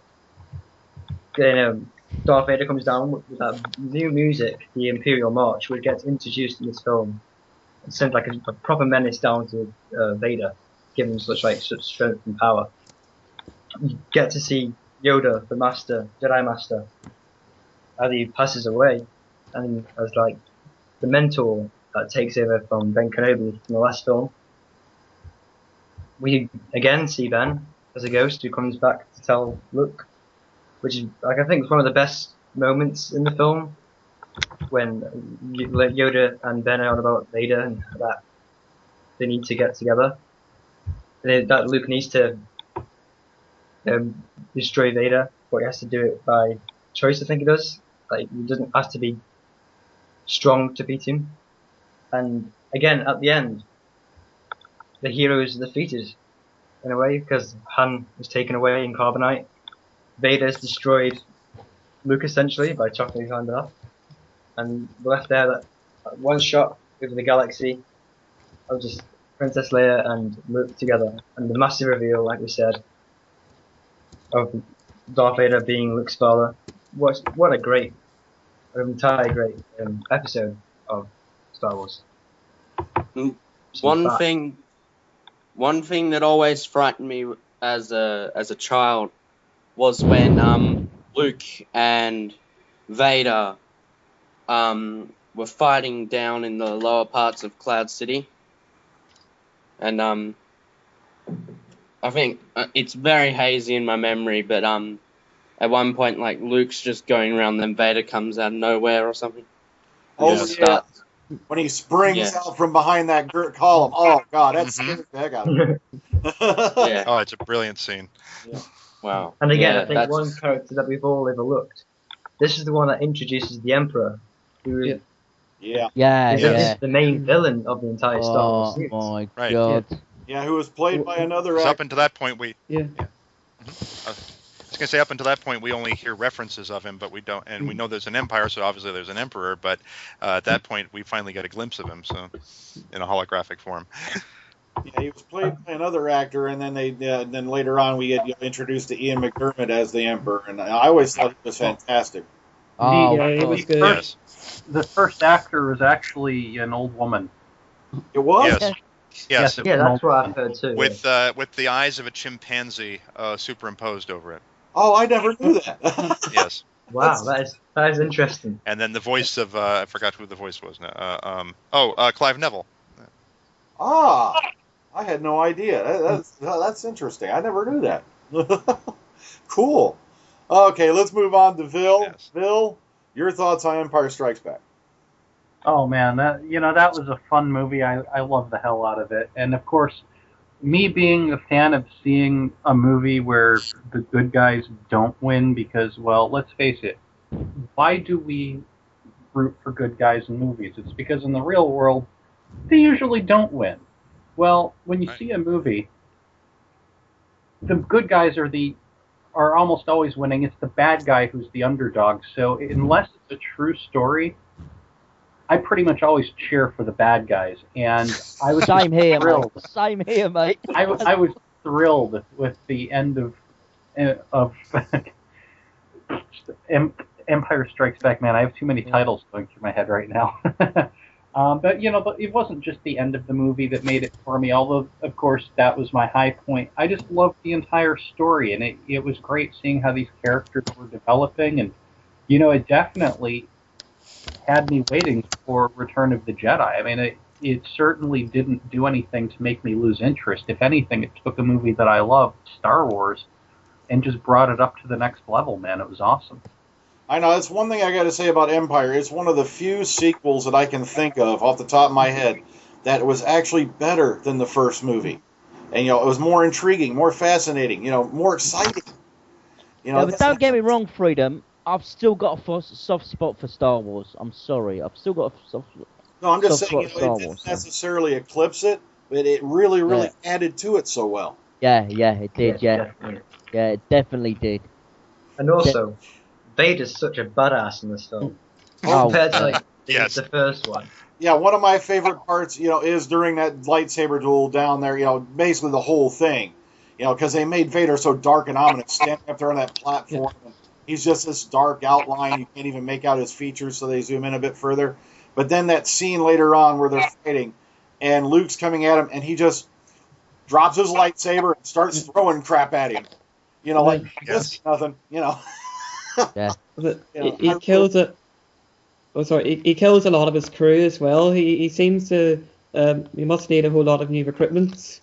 Yes, I know. It's like like one guy after the next. Yeah, it's promotion is a delicate thing within the Empire there. Yeah. Well, why not? Why not? He had the leader of the attack on Hoth was a Jaggeroth. No, no, I had to throw that in because General Veers, he was played by Julian Glover. Right. And we know him all from City of Death and Doctor Who. Yeah. Of course. And Indiana Jones. Yes, Indiana Jones too. Yeah. All right. Well, let's move on to Andrew. Your thoughts on Empire? Well, I absolutely agree with Ross. I think that there's something about Empire that changes things up considerably. Star Wars, or as we know it now, A New Hope. It'll always be Star Wars to us, mate. Exactly. Star Wars, the original Star Wars, was a fantastic science fiction, science fantasy adventure film, but when you get to The Empire Strikes Back, that's when the mythology of Star Wars starts to come in. That's where you really start to see this whole thing of the Jedi and what they are. You get this sort of the mystical, magical part of Star Wars. It's like Star Wars starts to come alive to me in Empire Strikes Back, which is interesting because at the time that I saw it, and again I saw it like day it opened. But the time that I saw it, I remember actually thinking I was disappointed in it, and it wasn't until later that I realized that I was having an emotional reaction to the fact that my heroes, my characters, were in danger now. That Han was left hanging somewhere. We don't know what happened to him, and I was angry but that was exactly the feeling that George Lucas and Lawrence Kasdan and Irvin Kershner wanted to elicit from people. They wanted people to have something, feel like that part of them was in danger too. That these are characters I care about, and now look at the situation they're in. So I love the dark overtones. It's actually my favorite of the Star Wars films. Out of all the Star Wars films, it's my favorite. There's just, I love the fact that you don't know whether the heroes are going to be successful this time. And there's also just such incredible dialogue. I think it's one of Lawrence Kasdan's best scripts ever. Yeah. And he's just a master of dialogue anyway. But there's so many great scenes. It's just everything. You take what was there already with the first film, and you elevate it so far. It's something magical about it. And you go back and you watch it, and it's just everything from the visuals to the dialogue to even the acting. George is a fantastic director and conceptualist and everything. He's not an actor's director. I agree with you. The big joke, and George himself laughs about this, is that George's direction is bigger, and but Irvin Kershner is very definitely an actor's director, and I think that was also part of why he was chosen to direct it by George. That he knew that this was going to be a much more intimate film, that there was going to be a lot of character development and a lot of really emotional scenes going on, and Kirsch was brilliant at that sort of stuff. And so I really like that, and I also love the fact that Darth Vader, as you said, he's a badass in this film, and what is amazing is that I think it's because in the first film, when James Earl Jones went in to record this stuff for the first film, he did it in just a couple of hours. Just went in, did it, and that was it. Really, in a couple of hours? Yeah, it was basically just like one afternoon. He did everything. In Empire Strikes Back, he actually was able to do it in several days, and so he was actually able to really wrap himself around this character. And of course, he'd seen the first film by that point, and so you get an even greater performance from him too. And then the fact that you've got the best swordsman ever in cinema, Bob Anderson, doing not only choreographing the lightsaber duel, but stepping into Vader's costume for those scenes with Mark. And that makes sense because you've got to, it takes a master swordsman to make someone else look good. It's like a dance partner. If you've got a really good dance partner, they can make you look like you're a better dancer than you are, as Dancing with the Stars or Strictly Come Dancing has shown people. The pro can make the amateur look better than they really are. And so those scenes, that lightsaber duel, is so amazing. That last scene there, but just everything from that film, just the cinematography, all of it is just brilliant, just breathtaking. And I like the fact now, of course, at the time I was upset, but now I look back and I go, I just love the fact that it's a cliffhanger, that you don't know what's going to happen to these characters. Even though you have this kind of a happy ending, it's not truly a full happy ending. Oh no! But it's my favorite, definitely my favorite. Also, what I couldn't believe that I didn't find out till earlier this morning when I was doing a little bit of reading was that there was a radio play adaptation of Empire Strikes Back made. Oh yes, there's one of all three films, if I remember correctly. Okay, I had no idea. I stumbled onto it in my notes, and I thought that was really interesting. They went as far as that, and they was broadcast in 1983, and it was just incredible to me. They went that far. Taking it to that whole new medium, especially with John Lithgow doing Yoda's voice in the radio show. Yes. Is it still available anywhere, Andrew? Now I don't know if it's ever. I don't know if it's officially. I think it was officially available at one point. I don't. Now it's probably like an eBay item if you go searching for it. What you? But yeah, you had Brock Peters doing the voice of Darth Vader. You had who was it? They had somebody else step in for Han Solo. Mark and Carrie were actually in the production, but I don't remember now who was. And of course, Anthony Daniels was there. Yeah. But I don't remember now who. Perry King. Perry King was doing the voice of Han Solo. So, and Andrew, it's good. It's interesting. It's different. Yeah. Do you know what I've just remembered? Do you remember? I think 1979. There was an album by a Bon Jovi did a record about Star Wars with the R2-D2 or something. No, I don't remember that one. I remember the Disco Star Wars by Miko Minardo, but I don't remember. Yeah, no, there was one by Bon Jovi. It was awful. Wow. Well, yeah, and don't worry, we're not going to mention the holiday special, okay? No, I'm going to mention one thing about it. If you can, the Riff Tracks version of it is hysterical. Absolutely hysterical. The guys from Mystery Science Theater, Mike Nelson, Kevin Murphy, and Bill Corbett did the Riff Tracks version of it, and it is absolutely hysterical. Yeah, there's samples of it up around YouTube if you can look them up. Oh, yeah.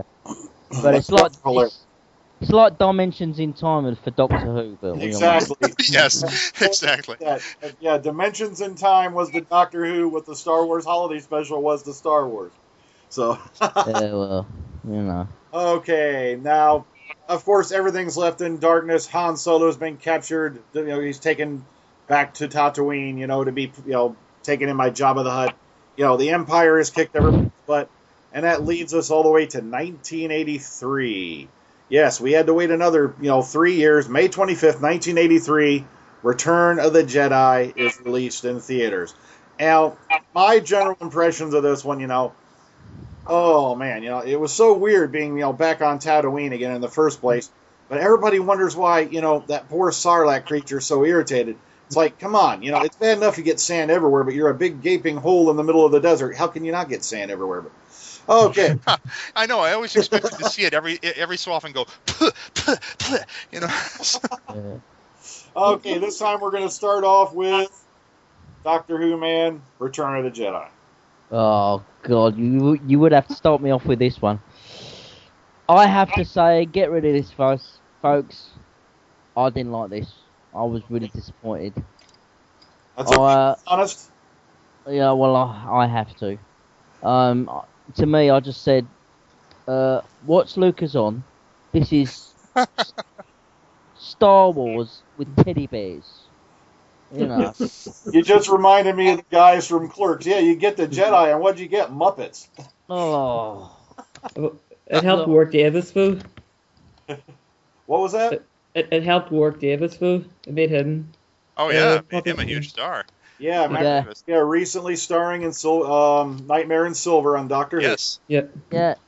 Yeah. I mean, sorry, Warwick, but But yeah, I didn't like it. It had its good points. It wasn't all bad. It was great, but after the two fantastic movies we had before, and we get this, and I'm going, oh, what a disappointment.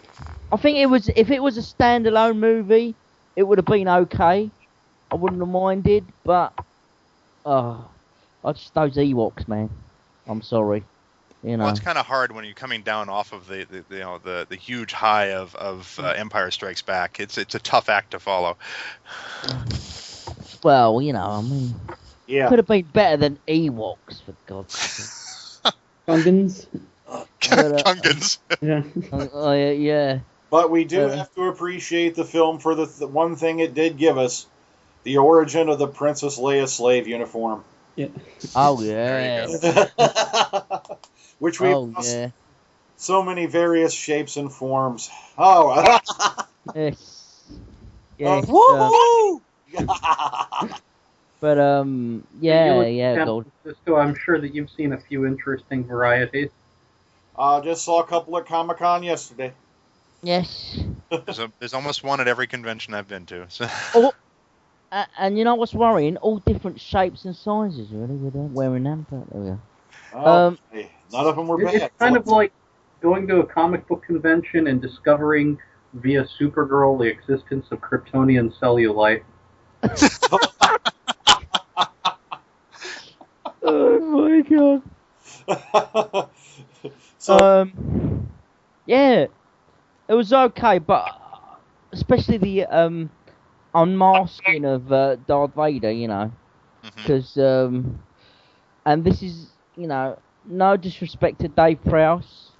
I know he wishes that it was him, being, Anakin, but I could understand it because, really and truthfully, you needed an actor with some acting chops to play the part, But I did love the death speech of Anakin Skywalker, when Luke unmasked him, and that I thought that was brilliant. I thought it was great, That was such an emotional moment there. Yeah, I mean, Dave Prowse had a great physical presence, but I don't think I would have bought it with him playing the role of Anakin and the unmasking. Sorry. Even that line coming from Vader, still puts a tear in my eye. Just this once, let me look on you with my own eyes. Oh, it's brilliant. Yeah, exactly. But the interesting thing about that scene, there was something that always bothered me about it. As much as the performance is fantastic, absolutely fantastic, but I always thought, well, if Vader was burned and charred and everything like that, as we later were to find out, why does he still have eyebrows? Yeah. I've always wanted to know, what's that gaping hole in his head? Yes. His head's always split at the top. Like, how did that happen? You got burned. No one cut your head off. But I think originally what it was is he was supposed to, be showing some damage from the saber fight with Kenobi. Is what I think a couple of those scars were originally meant to be. Right. And of course, you know, it went a whole different way when they did the scene later, you know, in the prequels. But yeah. So, but can I just ask you this, Andrew? You know, in the awful ones that he put in George Lucas, why on earth did he put the young Anakin at the end of Jedi? He should have just he should have just left special it. edition. Well, the extra special edition. Yes. Yeah, because no one else can see the original. You'd have to ask George. I don't know. Why, George? Why? I know Hayden was thrilled to do it, but and Hayden's a very nice guy, by the way. He's an extremely nice guy. But I'll mention Hayden when we get to the prequels. But yeah, I don't know. It's to me, I always thought it would have made more sense to keep it looking the way it was, because you know, when he became one with the Force, you know, finally when he was redeemed, I would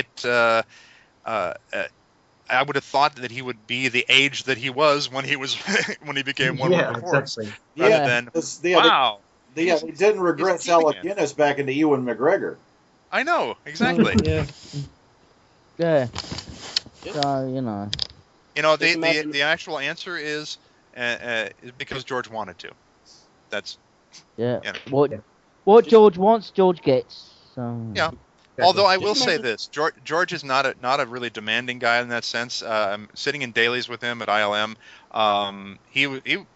He took a lot of input from the artists and everyone. He's not one of those guys that was my way or the highway. He really did take creative input from people and solicited it from him. That's the nice thing about George, is he's kind of maybe not to the same scale as Walt Disney, but he was one of those people that George is one of those people that is really good at finding the right team to surround himself with, and that he can trust and say, well, here's my idea, go flesh it out. And so he really does pick the right people there and stuff like that. So anyway, Andrew, but yeah, the answer is because he wanted to. All right. Andrew, does he? Mm-hmm. Do you know from what you've spoken to him? Does he ever listen to what the fans think? I think so. I think he's very. I think he's always concerned about what the audiences think. I mean, he wants people to like his films. I know that as regards as the classic series, you know. Okay, now let me interject this one thought. You know, it might help with your answer. One thing I've always loved about George Lucas, and this is something you didn't see from other studios, was he likes it. He lets other people play in his playground. He doesn't hold it exclusively to himself. Like, you've seen guys all over fandom and all over the internet now that we have it, you know, making Stormtrooper costumes, selling this, selling that, Star Wars props. And he doesn't send cease and desist letters and lawyers to menace you like Paramount did back in the 90s. Right. And, that to me, that's a class act. I understand and also the fact that he allowed all the fan films that are on YouTube and elsewhere to they embrace that. I mean, as long as they're not, as people aren't doing it for commercial gain, without getting a licensing agreement, if they're just doing it as part of fandom, yeah, he's never had a problem with that. In fact, I know there are certain fan films that George has been gotten a real kick out of. So yeah, he even judged them a couple times for Sci-Fi had them. Mm-hmm. And I always thought that was great. Oh, all right, go ahead. We'll go back, DoctorWhoman. I understand that, Andrew, but what I'm talking about as regards as the classic trilogy, I mean, does he ever listen to the people sort of like, why, we're not really happy about what you've done with the... Oh, when everybody goes all Dr. Phil on him and goes, what were you thinking? Yeah, exactly. I mean, to be honest with you, and I mentioned this to Gary Kurtz and things, I mean, you wouldn't really mess about with Gone with the Wind, and I regard as the Star Wars trilogy as the same caliber, Yeah. I honestly don't know. I've never heard anything from him regarding that or not. I mean, some directors do an about face. Look at what Steven Spielberg did with E.T. He's actually come back later and said, when I did that special edition and I took all the guns out of everybody's hands and put flashlights in their hand, what was I thinking? Yeah. So, yeah, no, but that's what I meant, really, Andrew. I don't know.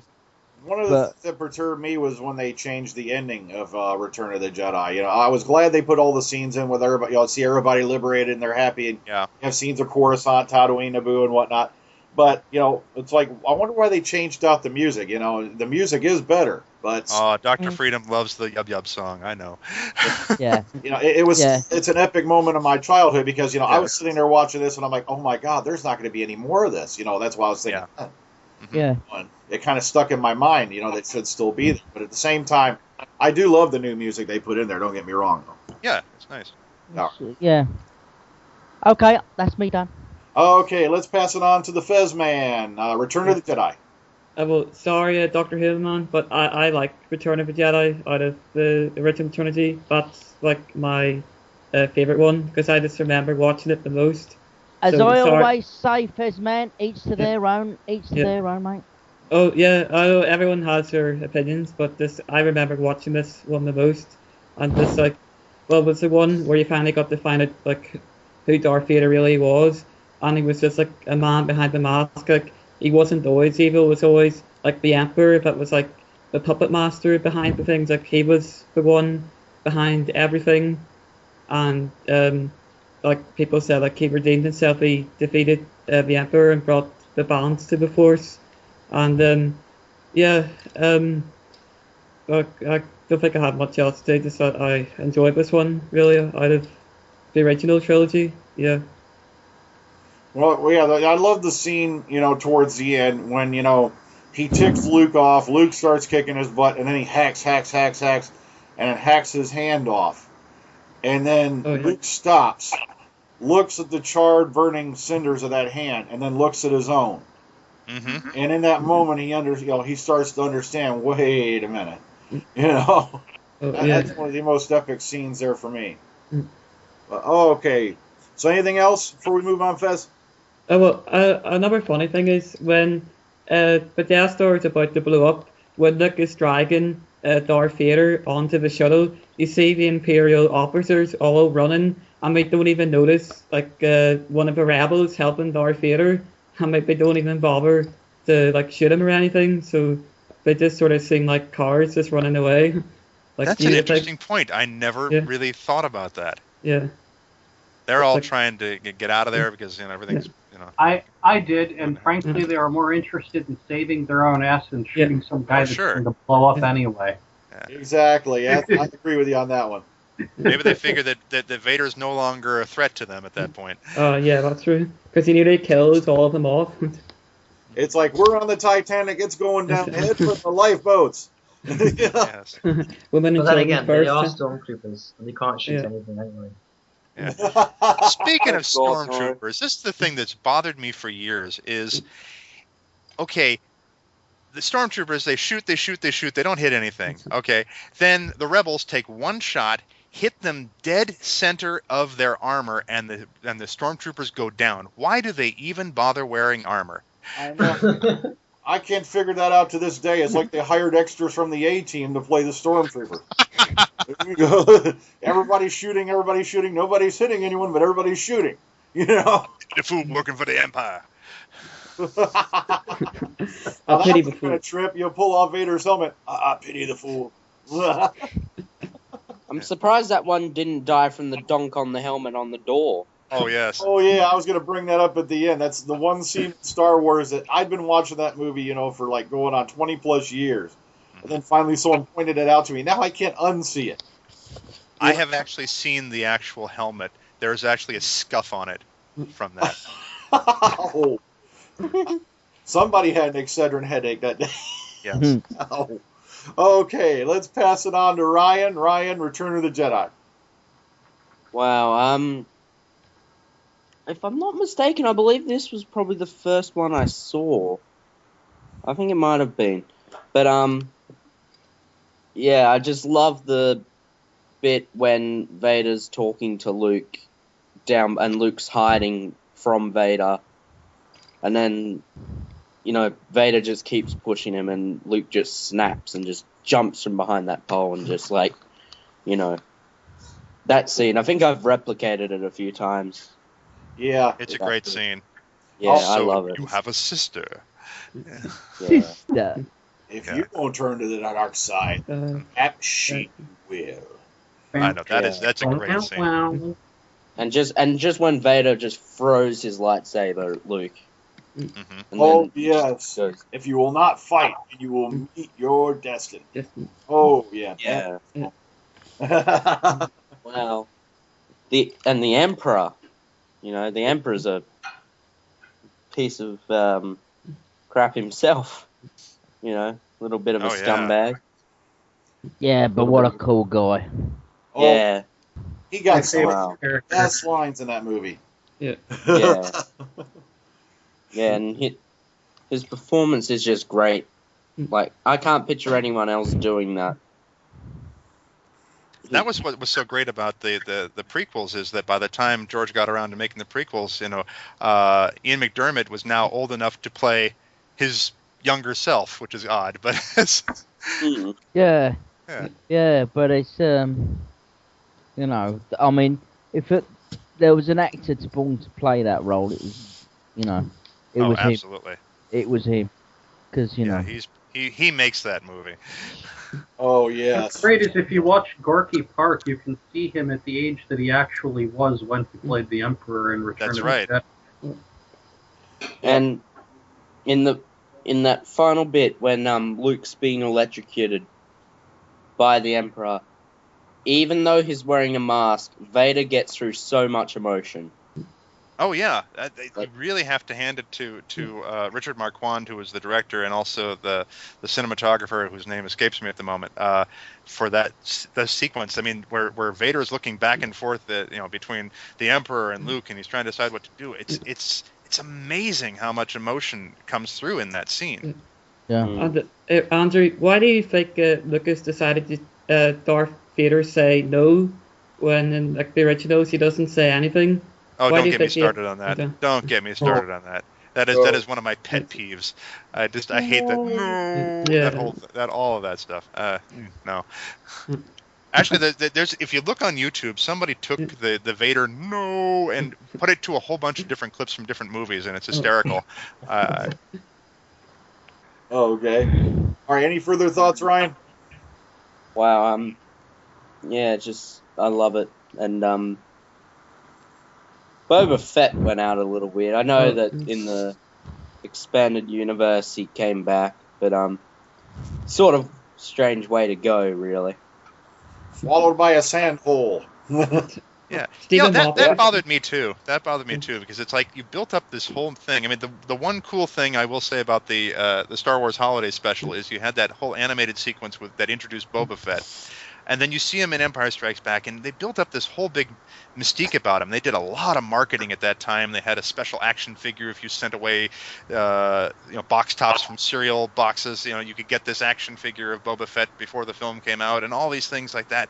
And so there's all this hype about him, and then in Return of the Jedi, it's like, whoop, gone. Yeah. Has anyone seen the robot chicken one? Oh, it's hysterical. Yeah. What the hell's an aluminum falcon? Yes. Yeah. But I hope he comes back in the 7th one. Stephen Moffat. Oh, sorry. Maybe. I knew someone had to mention that name. Yes. We can't go a single podcast without invoking the name of Moffat. Yeah, he can bring him back. My inner Dalek is out now. Maybe. But guys, J.J. Abrams is directing 7. Just say Boba Fett will be back with lens flares. Yes. Oh, that's probably how he's going to go out. He's going to be flying around. Oh crap! Lens flare. Okay. What's going to happen? Crash into an asteroid. There was a time in cinema where if you were a cinematographer and you allowed lens flare to hit to get on the lens there, you would be fired. And it wasn't until the 70s or late 60s, early 70s where there was the whole sort of the documentary look that people started getting lens flare in there. And then now we're putting fake lens flare in things. We're doing it CG. So. Well, you guys are forgetting that with J.J. Abrams doing 7, what's going to happen is somebody is going to find a Sith artifact that has something to do with the 7-Day Empire or something. They're going to use it. It's going to explode. They're going to get thrown back in time. They're going to crash into Luke's ship so he never blows up the Death Star, and then the whole universe is going to change from there. The They knew it reset all, button. yeah. But it'd be nice for Boba to come back and probably have a square off with Han. Yeah, but come on, look at how old Han's going to be in this movie. I don't think he's going to put up much of a fight anymore. They'll beat each other with their walkers. This is what I want to ask Andrew, but if you can't answer it, Power walker. this is one of the questions I was going to ask Andrew, really. But if you can't answer it, don't worry about it. Do you reckon Disney will decide to CGI the older actors a little bit, just to make them look more younger, or what? I don't think so. I wouldn't expect that to happen. I think that that they will be the age that they're supposed to be. I think that it's going to take place at that time period. But Yeah, word's already pretty much going around. They're going to be jumping ahead 25 to 30 years, so all the actors are now at the appropriate age. Yeah. Okay. So I doubt they'd have to even do that. Yeah. Okay, go on ahead. Me? Yeah. Mm-hmm. Oh, sorry, just one before I go. Apparently Mark Hamill's getting fit for a role as well, like he's exercising, so they're probably most likely going to be the age now. Yeah, Robert Englund made that statement at Comic-Con, I guess, a couple weeks ago. Yeah, he's at the gym. Yeah. I know Carrie Fisher said she was all excited that she was that Disney was going to pay for her to get a personal trainer. So. I wonder whether she'd wear that suit again. You know, the slave suit. I don't know. Here's the Vader. No. Andrew, please. I love CGI. Carrie though. Carrie is so wonderful. Oh, she is. She's lovely. Please CGI her in for that. Make her look younger. No, I'm only joking, Carrie. You're a lovely person. Yeah. Okay, let's move on to Vil, Return of the Jedi. Well, before I say what I would about Return of the Jedi, I remember the complaint, and I share it, about teddy bears. And I have to say, as much as I don't like the Ewoks in some respects, I also have to defend them, because if it wasn't for the Ewoks as they've been presented, I would never have been inspired to do something as absurd as in a Star Wars role-playing game playing an Ewok Sith Lord. I like that. Oh, it was hilarious. I thought you were going to mention that Ewok cartoon series. That was awful. Oh, however, as far as Return of the Jedi goes, you know, I love that movie to death. It introduced me to my favorite character of all time, which is Emperor Palpatine. And if I have any complaint at all about that movie, aside of the teddy bears, but, you know, they get blasted to smithereens, so I guess that makes it forgivable, it would be that there just wasn't enough of the Emperor. And I really wish that we could have seen him, you know, in some sort of lightsaber duel at that point. But he was very well used. He made an impression on me, and I can't say that, you know, everything about the movie is Emperor Palpatine. I mean, if you look at it, it brought everything to its closure. It basically ended the story in such a way that I'm wondering how in the hell they can even have, you know, a part 7. To be honest with you, not that I'm against it, I just wonder how. Well, and it just culminated everything for me. It was a great closure, I thought, to an awesome trilogy. Yeah, that one part you brought up made me glad that they had that scene in Revenge of the Sith, where you had Emperor Palpatine taking on all those Jedi Masters and kicking their butt. You know, yeah. And that lightsaber duel. So I really love that they did put that in there. So it compensated for it. I have to say that you could tell that Ian McDiarmid in Revenge of the Sith was having a ball playing Palpatine revealed. Like, when he was cackling during that fight with Yoda, yes. I had to wonder, is that really Palpatine cackling, or is that Ian McDiarmid? Yeah, really. Yeah, he seemed to really enjoy that role then. Yeah. Since my damn brother pointed it out to me, I've just been picturing, what if Sylvester McCoy was him? No. Oh. Everyone would have died. No disrespect to Sylvester McCoy, though. I really, you know, he's a really sweet guy. You know, I love. He is. And he was great in The Hobbit. Really great. Yeah, Oh, he was my favorite part of The Hobbit. yeah, definitely not the Jar Jar Binks of the Yeah. Hobbit. Yeah. No, but if he had played the role though, in the middle of some speech, he would have broken out the spoons and started playing them. So. But also, he has done Dark and Sinister before. So Oh yeah. Seventh Doctor, hello. Oh Yes, I know. That's why I loved his Doctor. No comment. Oh, I know what you'd say. E.T. Okay. Well, let's face it. If Sylvester McCoy was the Emperor, the rebels would have destroyed the rebels. There wouldn't have been an Empire Strikes Back. Yes. Yeah. Because he just manipulated them into destroying themselves. Yes. Okay, let's move on to Ross. Ross, what'd you think of the Return of the Jedi? No, I'm going to have to agree with you here. I don't think it is a good Star Wars. And I think it is because it doesn't feel like Star Wars compared to the other two. Yeah, great. It doesn't feel as quick-paced, I don't think.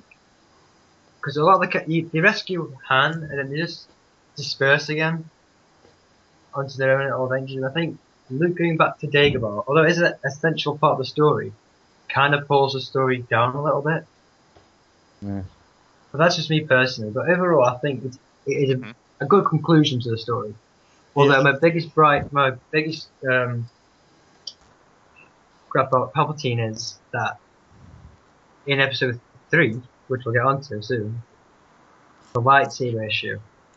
See, what I like, though, about the scene where Luke goes back to Dagobah, though, is he does get to sit down and have that talk with Ben Kenobi, and Ben Kenobi has to come clean. You know, he has to explain himself as to why he lied to him. Well, from a different point of view. You know, that speech. From a certain point of view, yes.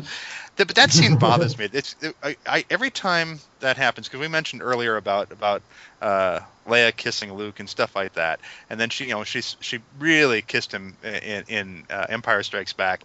There's that scene there with Luke and Ben Kenobi in Return of the Jedi on Dagobah, and he's explaining about how the Force runs strong in his family. You have it, and so does your sister.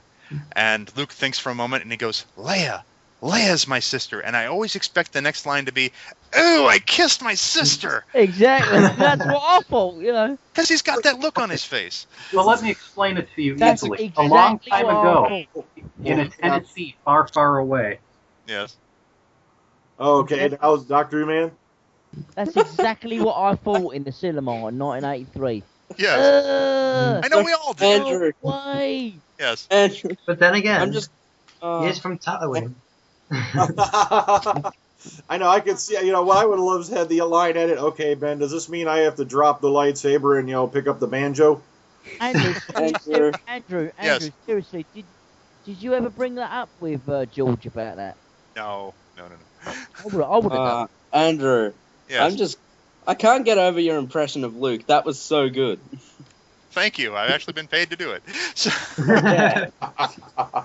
Man is a professional.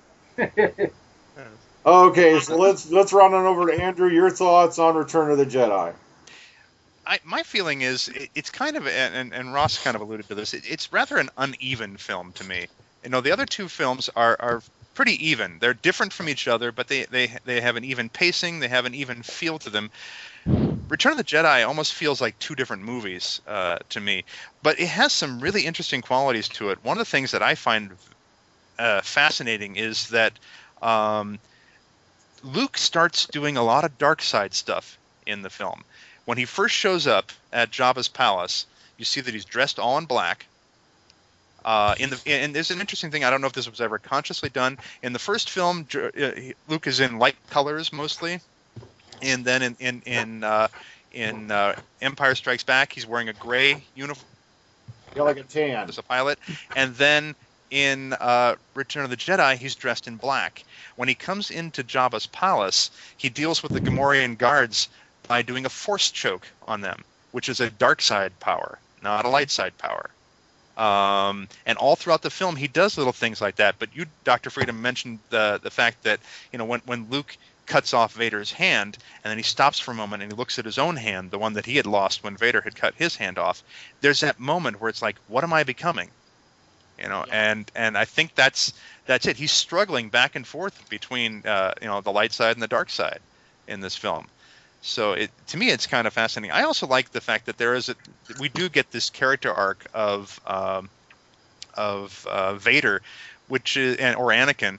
That's kind of when you put it in perspective with the other films, it's almost kind of biblical. If somebody had described it as you have somebody like Paul the Apostle, who started off as Saul of Tarsus, who was a young scholar who kind of gets seduced into the dark side of things, ends up doing a lot of persecution, has a confrontation with the Son, and then ultimately is redeemed, becomes Paul the Apostle. But then the wages of sin is death, so he still ends up dying anyway. And Anakin is kind of like that in this. So those little undertones are kind of interesting to me. I also love the whole speeder bike sequence in the film, and I also think it has some of Ben Burtt's best sound effects work ever. And I've told Ben this, that I love the sounds that he created for the speeder bikes and the sounds that they make as they're going through there. But then there are other parts of the film where it's just, I don't know, I don't really, I never liked. I really don't like the special edition stuff that's added in with inside Jabba's palace, with the new dance number. I don't like that. And all that. That really bothered me. Yeah. I never cared for the effects of the creature that's under Jabba's palace. What's the name of that creature? The Rancor. The Rancor. Yeah, Rancor. Yeah, that always bothered me. I had always wished that it had been a stop motion or glow motion animation instead of this little puppet that was shot at high speed to kind of slow it down and give it that feeling of. It just never worked for me. There's also a lot of little silly moments in the film that bother me. I think 3PO is a little too silly in parts of the film. I also don't like the guard crying when the Rancor is killed, and little moments like that take me out of the drama, and so that's why I mean that it's an uneven film. Go ahead. The Rancor was 2 days from retirement. I can see that now. He goes into the Bill Paxton speech. 2 more days. 2 more days and out. Yes. Yeah.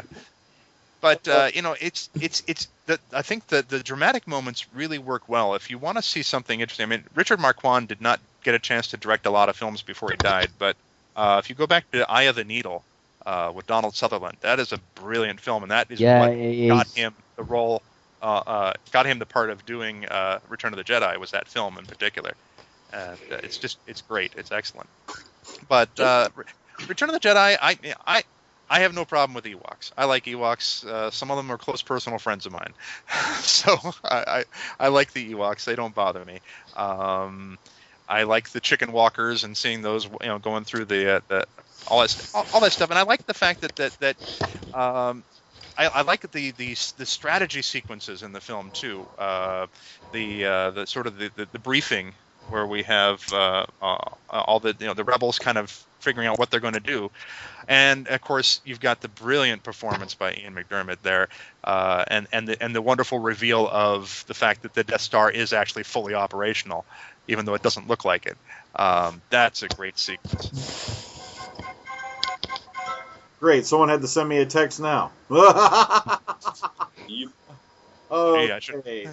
So now that we've made it to the original trilogy, let's jump ahead and backward in time at the same time to May 19. What was that?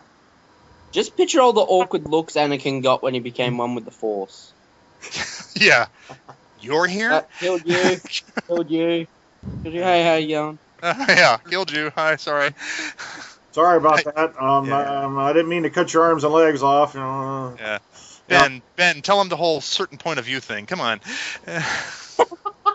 I've got to say this about Return of the Jedi quickly. Is the effect where Luke gets a new arm, and you see the robotic movements. Yeah, and Empire Strikes Back in the ending there. Is it? Yeah. Is it? Was it? Oh, sorry, I got my films confused. I thought that was brilliant. I thought that was great for the time. Yeah. Or in Family Guy, with the medical droid telling him be sure to practice with a hot dog for the first couple weeks, or that had me stolen. Okay, so let's jump forward in our time, but backward in Star Wars time to the wibbly wobbly timey wimey. Yeah, which first came out in May 19th, 1999, and what really upset me, if I remember correctly, this was the only Star Wars film that I did not get to attend on opening night because I was stuck working that night, which sucked. I couldn't get out of it. But, okay, I got to say this right up front. Oh, man. I'm trying to find a gentle way, but this movie kind of dragged. You know, I know it's the beginning of the story, but at the same time, it's like, you know, my God, Anakin, what an annoying little kid. You know, but and then, you know, you drag on, and then, you know, you've got this interstellar thing with all the Trade Federation and Naboo, and then, oh, man, it just seemed like this movie ran like at half speed to me, you know, when I finally saw it. And, but let's go ahead and start off with a different order again. We're going to pop on over to the other side. Matter of fact, since you worked on this one, let's start with Andrew. Okay. Phantom Menace. Phantom Menace, of course, I have a different perspective because here I was, you know, I spent, you know, at least half a year of my life, more than half a year of my life working on this thing. I didn't see a lot of the rest of the film. I saw while I was working on it. Most of what I saw while I was working was the ground battle on Naboo. I spent most of my life, like I said, I spent 6 months of my life landscaping the planet of Naboo because we had to create all those backgrounds. Which was interesting. Dennis Muren had gone out to the rolling green hillsides of the farm country in north end of Marin County, California, and had taken motion picture film stock, put it into a 35 millimeter still camera, and shot just hundreds and hundreds and hundreds of photographs. And then we, in Photoshop, we would take foreground grass from one photo and midground grass from another photo and background grass from a different photo. Yeah, you know, each hill would be from a different photograph, and we'd put it all together in Photoshop, and we'd add atmospheric haze to make it look like it's a bigger vista than it was, and then you have to make it look absolutely pristine, so you paint out the telephone poles, and you paint out the tire tracks, and you paint out the cows, and all that sort of thing. And then we'd have to add rocks here and there. And then you'd have to, you know, mess it all up with Gungan footprints and scorch marks and things like that to make it look like a battle zone. And one thing we had was George had decided that he wanted to have absolutely beautiful, pristine, puffy white clouds everywhere. And we had a whole library of cloud photos, a stock library of cloud photos, and we burned through those so fast from all these different shots, and it got to the point where we were trying to reuse the same clouds over and over again, and it got to the point where it looked like the same clouds were hanging over the battlefield 2-3 hours later, and I guess there's no wind on Naboo. Nothing's making it move around. And I mentioned this to my wife, who's a wonderful photographer, and one day while she was out driving around, it had just rained the night before, and there were absolutely perfect clouds in the sky, and she snapped some amazing photographs, and that's what we ended up using. She saved us completely to give us the variety for the ground battle there. And so there was one shot I did where I purposely put only her clouds in the shot, just so I could say, "Look, honey, there's your shot." Obviously, they paid her; they had hired her for that stuff. But I spent all this time on the ground battle, working on this, and so I didn't really know what to expect from the rest of the film, or I didn't even really know what to expect from the ground battle because, again, I'm seeing it all out of sequence and seeing it without sound, and I had no idea that there was other parts of the battle going on in space and elsewhere. So it wasn't until we had the company screening that I actually got to get an idea of what the whole thing was about. And I remember we was a bunch of us, and there was so many people going, because it wasn't just ILM, it was all the Lucas companies going to different screenings at various places around the San Francisco Bay Area. And after the film was over, it was silent in the theater. And it wasn't just because because usually what'll happen is there's like some polite applause as people's names go through the credits and things like that. It was quiet, and I think we all had this kind of feeling because there was so much hype about here's the first new Star Wars in 16 years, and so many of us were actually working on it here, and it's like we had this feeling of, is that it? Is that all there is? And it wasn't until about a year later that I watched the film again. And I thought to myself, okay, this is actually a decent introduction to the saga. But I think there was so much expectation that no matter what you did, no matter what George did with it, he wasn't going to meet all of that expectation there. There are some things in the film that I like a lot that I think work really well. The pod race, I think, is brilliant. From a visual standpoint, just also it's fun with a character standpoint things too. And there's other things that don't work so well for me. I just couldn't get into the whole Trade Federation thing and those characters and didn't like the voices that they had for the characters of the folks from the Trade Federation. I kind of know what he was going for. He was going for this sort of Flash Gordon, Buck Rogers kind of thing with part of that. Just didn't work for me. Yeah. There were also certain things where the Jedi were starting to have certain powers that we'd never seen before, like super fast speed as they dash away from some areas there. That I didn't think you needed that, and the whole midichlorian thing, just to me was it was a throwaway. It didn't need to be there. We didn't need it. Also, the whole virgin birth thing kind of threw me off a little. Yeah, that too. I just didn't think it was necessary. Yeah. But all in all, it wasn't a bad film. I think it was everybody's expectations were really high. But I'll tell you something that I thought was kind of interesting. This total side note here. Let's see. When the film came out, my daughter was still very young, and when it came out on video, we had gone to, I think it was a Target store, and they had a whole display of all the different videos there and all the faces on the box. And she's looking at all the different faces. Now, she had never seen Star Wars up until this point, knew nothing about Star Wars. And she's looking at all the characters on the box, and she says, she looks at Queen Amidala, and she goes, "Is she a good person?"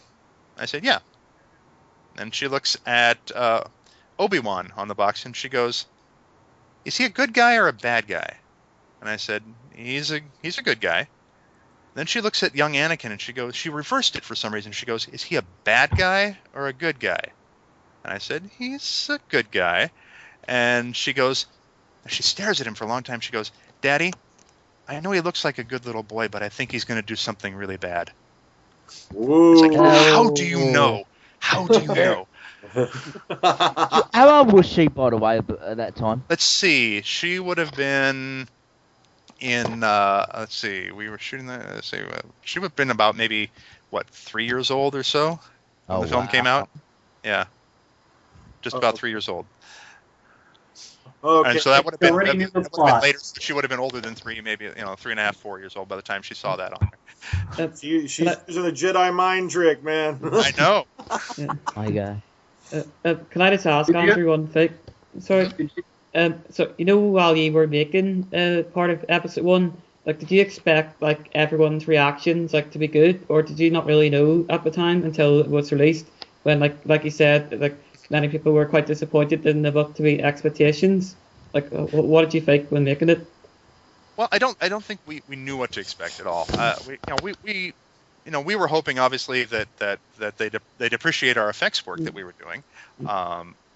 We did some really complicated stuff on there, and I knew, and I told everybody at the time that if we pull a rabbit out of the hat for George, it's going to have a ripple effect, because you have to understand that Phantom Menace was done very differently than a lot of films, and now George has used this as a model for how he does his films, and how a lot of filmmakers are doing it now, is that he budgeted time into the schedule to do reshoots and everything. And as he was making the films, he had a constantly updated rough cut of the film. So they had basically mocked up the entire film from start to finish so you could see the whole film. And as he was looking at it, he would do it. He calls it sort of a non-linear filmmaking style. He would swap stuff out and say, okay, well, now we'll put in the finished shot here. Is this working? Well, maybe it's not working. Now we're going to take this, we're going to change the scene out. And so as it was forming, he would go back, and it's like a writer doing rewrites. He would actually go back and do reshoots and change things. And there were certain shots. There's a scene at the end of Phantom Menace where you have Obi-Wan talking with Yoda. And Yoda's pacing back and forth, and Obi-Wan is sort of crouching down, so he's down at Yoda's level. And originally in that scene, as it was shot, Obi-Wan had a lot of dialogue, and George decided to change the scene, change Yoda's dialogue a bit, and keep Obi-Wan silent for most of it. Well, what we had to do at ILM was we had to go through and paint out all his lip movements so that you wouldn't see his lip moving as he was talking, because now his dialogue was gone. The only thing that gives it away, and I bet you can probably see this on the Blu-ray version, is that his Adam's apple is still going up and down in a couple of shots. Oh, no. Yes. Everybody's going to start looking at that. Yeah, now I'm going to look for that now. Yeah. But I will say we had a lot of fun on the film, too, making it. It was tough, but we had a lot of fun. One of the things that I will say this about George, you can make different arguments about whether or not you like what he did with characters or story or things like that. But when it comes to the visuals, the man knows his stuff. Yeah. And we were sitting in dailies one time, and there's a shot where Jar Jar walks up out of the swamp, walks over through some bushes and over to where Anakin and Qui-Gon Jinn are standing, and there's a scene there, and the live-action background footage, it's a manual pan over from the swamp over to where the actors are, and there was a slight hesitation in the shot where it's like he slowed the camera pan down for a moment and then kept on going, and that hesitation was throwing the animators off something fierce, because it kept throwing off the timing on things. As Jar Jar, he would arrive too late or he'd arrive too soon. You couldn't have him suddenly speed up, in a certain point to get there at the right moment. And George looked at it, and he instantly noticed the hesitation in the shot was right where Jar Jar would be at the banks of the swamp there, right where the muddy area is. And George just said, "Why don't you have him slip in the mud, just a little half step?"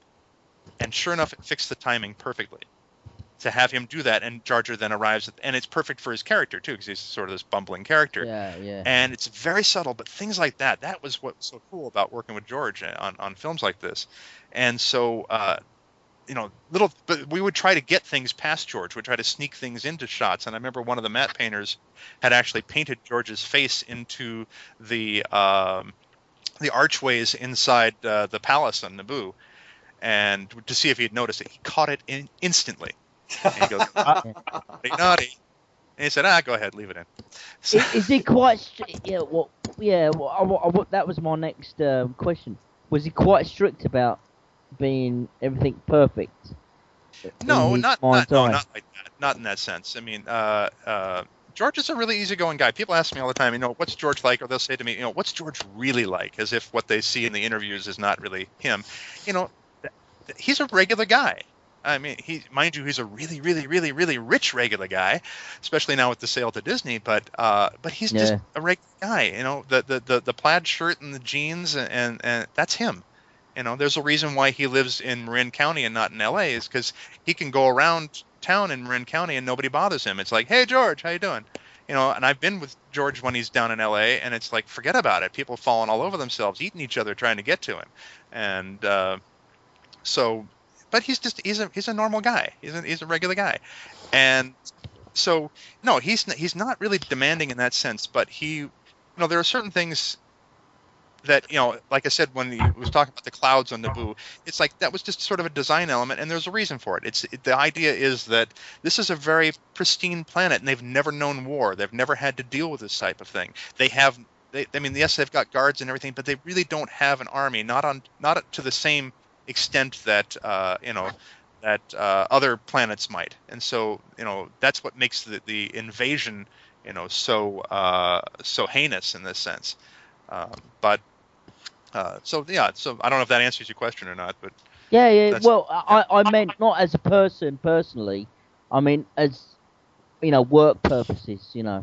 like a No, perfectionist. he's pretty easygoing, and he's one of those guys. I mean, you do get the direction of more, bigger, that kind of thing, but sometimes it's very specific. Oh, okay. All right, let's go ahead and get started on this one. Ross, The Phantom Menace, what'd you think of it?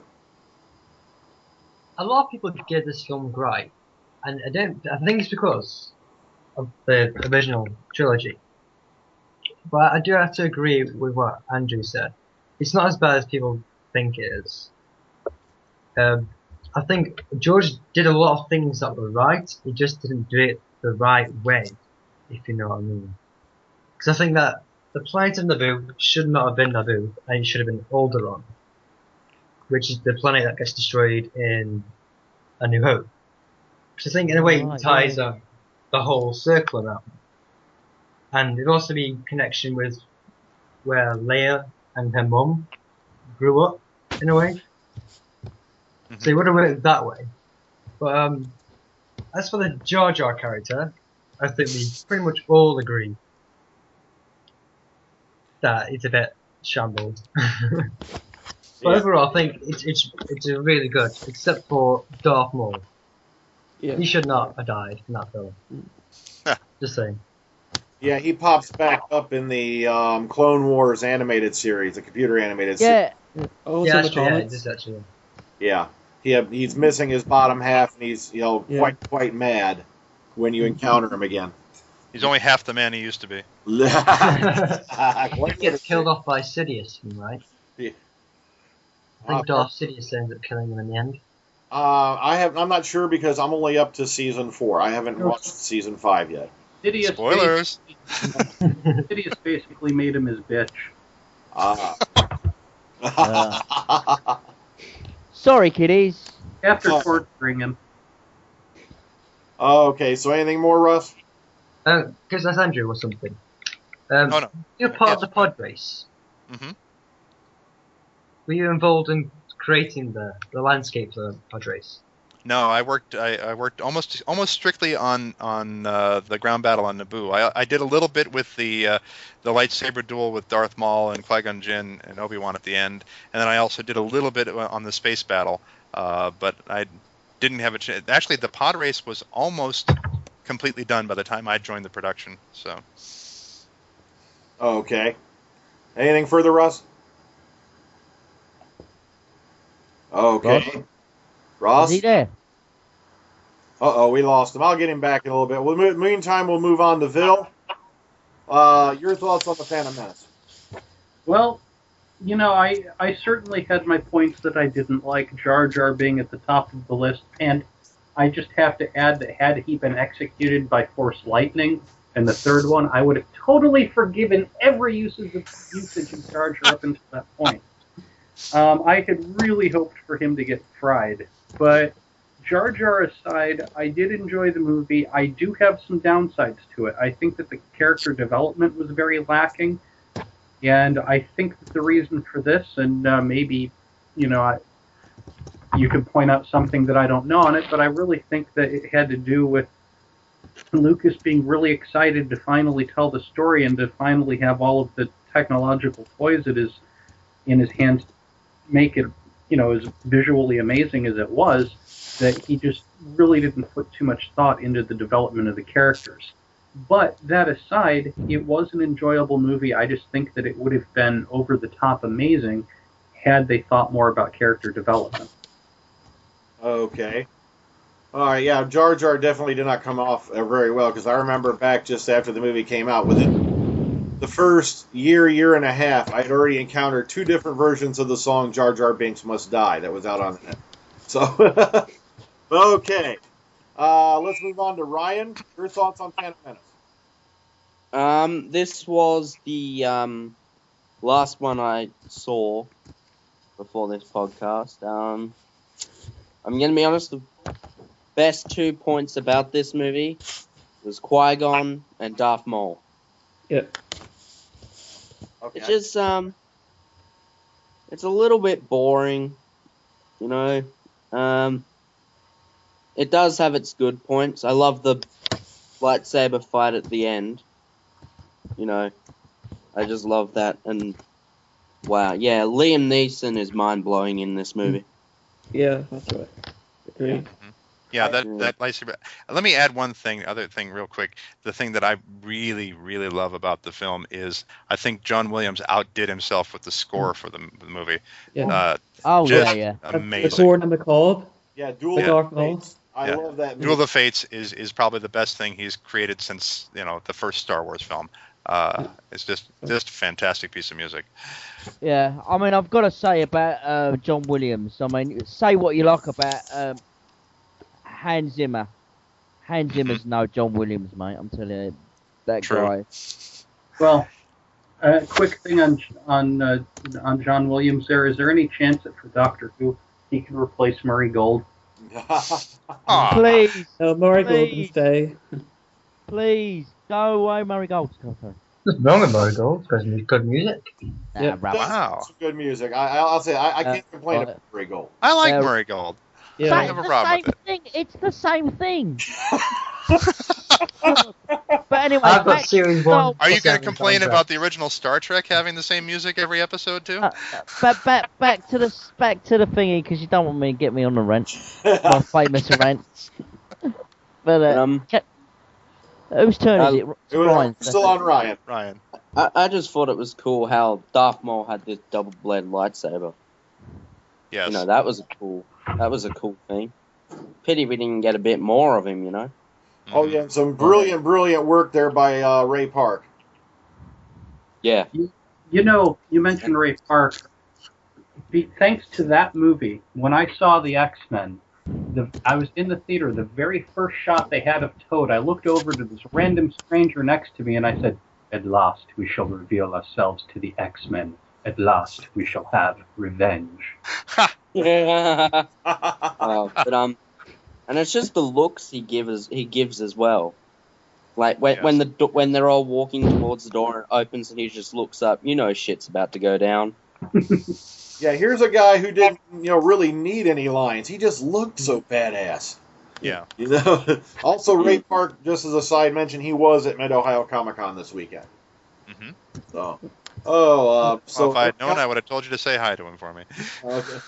Anything else, Ryan? No, that's about it. Okay, let's pass it on to the Fezman, the Phantom Menace. Unlike about half the people on the podcast, the Phantom Menace was the first Star Wars film that I went to see at the cinema, and although I was young at the time, I think I enjoyed it because I didn't really grew up on the original trilogy at the time, but now that I'm older, although what most people are saying, I don't think it's an awful film, but I think it's okay. But what I like about it, what most people were saying on the pod racing scenes, I think I really enjoyed that, and especially the lightsaber battle at the end. I remember when I got it on VHS, I would just skip to the very end just to watch the lightsaber part. Just a couple of negative things. I think the politics of the Star Wars, when they go to Coruscant and they have the issue about with the Naboo and with the droids and going to invade it. It's just many people think that is boring, and I remember watching it. I usually skip that because I just thought it wasn't interesting, and I think that's all I got to say really. Okay, let's pass it on then to DoctorWhoman, Phantom Menace. Well, Phantom Menace. When I saw this in the cinema, we were all excited. All the family went to see this, actually. Really excited. Waited. What it felt like 100 years, because we heard so much about it. And it's exactly what Andrew said. Is that it? Is that it? But it had its good points. But Darth Maul and Liam Neeson, fantastic.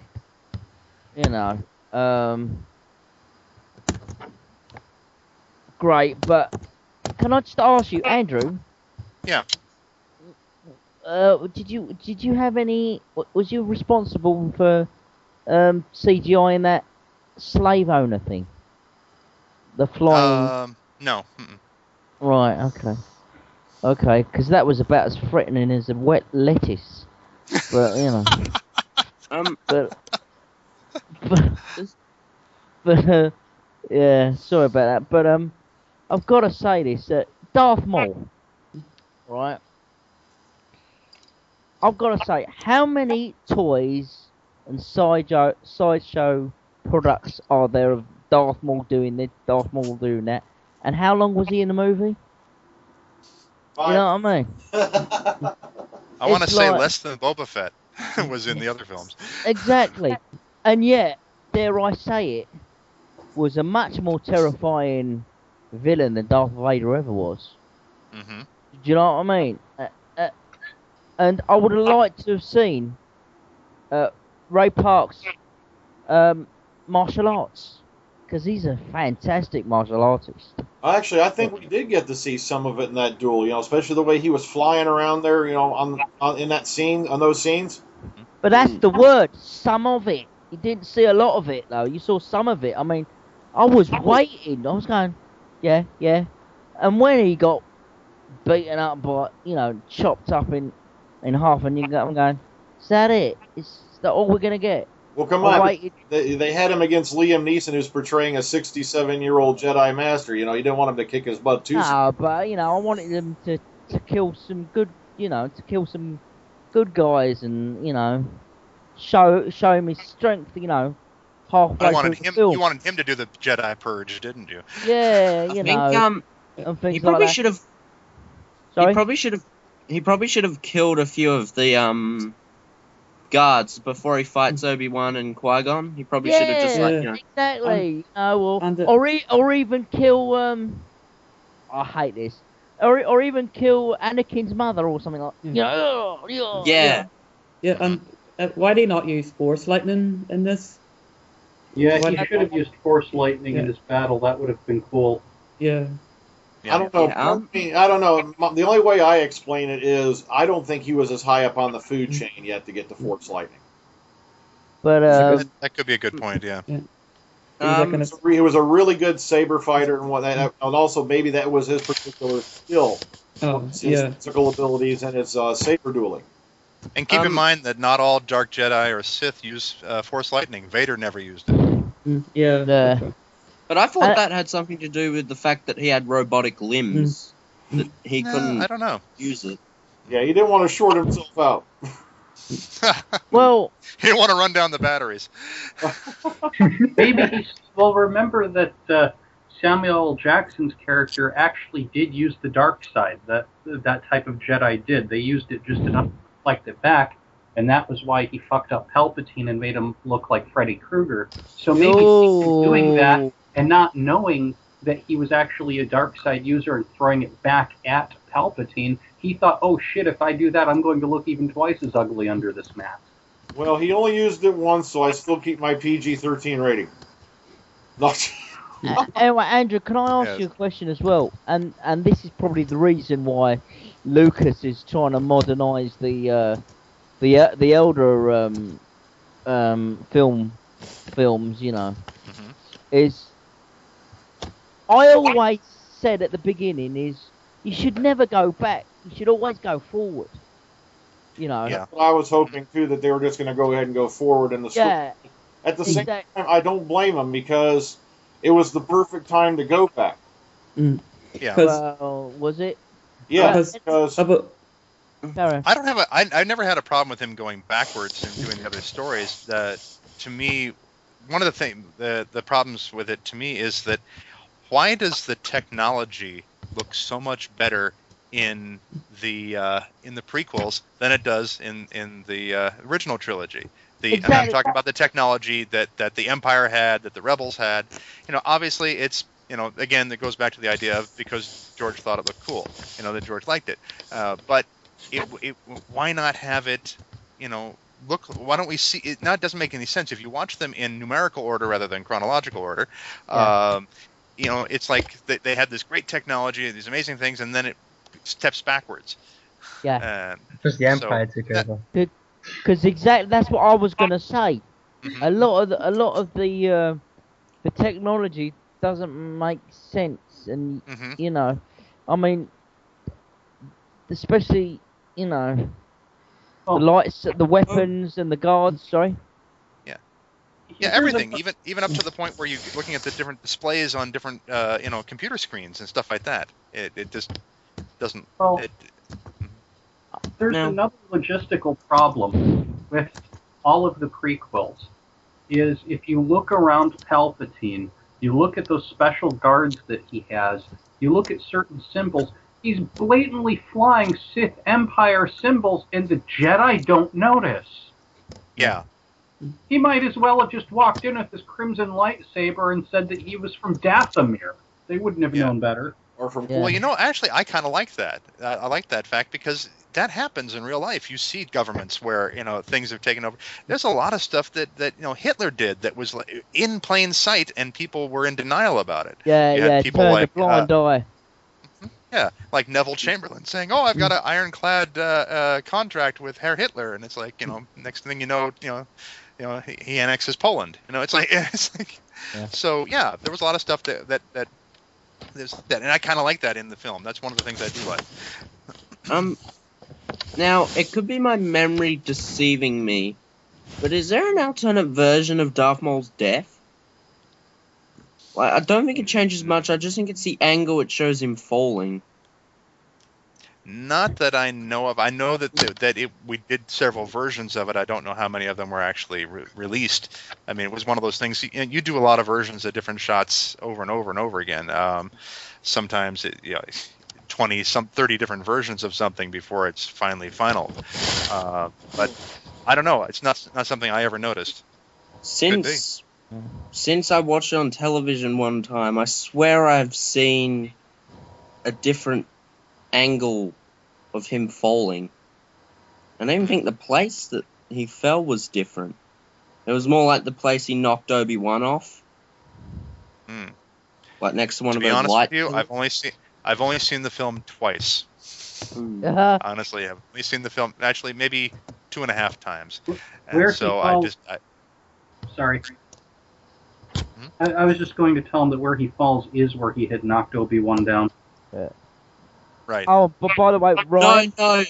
No, I mean earlier, near the light pillars. There's those massive light towers. Like when he's fighting Qui-Gon. He knocks, I think it's either Obi-Wan or Qui-Gon, he knocks him off and he falls onto another one of the platforms and then he jumps back onto the platform to fight him later. Oh, by the way, near the light pillars, yeah. Okay, DoctorWhoman, what was it? No, I'm saying, Ryan, don't worry about it, because I had the same problem about the Superman 2 that me and that I saw, and everybody thought I was going crazy, but it turned out to be real, because Freedom saw it as well. The unrelated scene from the movie, yeah. Yeah, about General Zod killing that boy. But Does everyone know about the light pillars I'm talking about? No. There's massive. The force fields they pass. Yeah, those. Yeah. I swear I've seen a shot and he's like falling near one of them, and that's when he dies. Or something. Andrew, was there any extended fight scenes with Rey? I don't know of any that were beyond what was in the final cut. I mean, there may have been some extra stuff, different angles and things like that. As I said, George did a lot of this stuff. He would, in any film, you shoot more than you ever use. Because he was underused immensely. Because dare I say it, really truthfully, I mean, he was he kicked ass more than Darth Vader did. Right. I don't think there were any scenes like here's a whole scene that was cut from the film, because if it was, it'd be released by now. There'd be some kind. Well, maybe not, but there'd be some kind of marketing thing, because people would love to have that. They'd love to see it. So I not that I know of. No.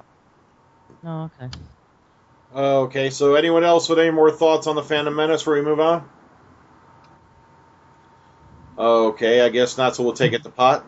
But one of the interesting things, and I wanted to bring it up, was the fact that these movies were not shot on film. They were shot direct to digital, if I remember correctly. The first film, Phantom Menace, was shot on film. with the exception of one scene.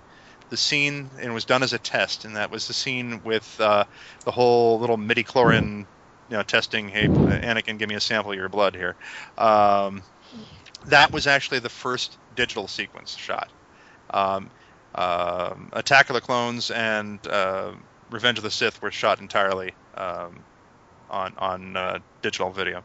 Oh, okay. So Phantom Menace was shot on film. Okay, I didn't know. Yes.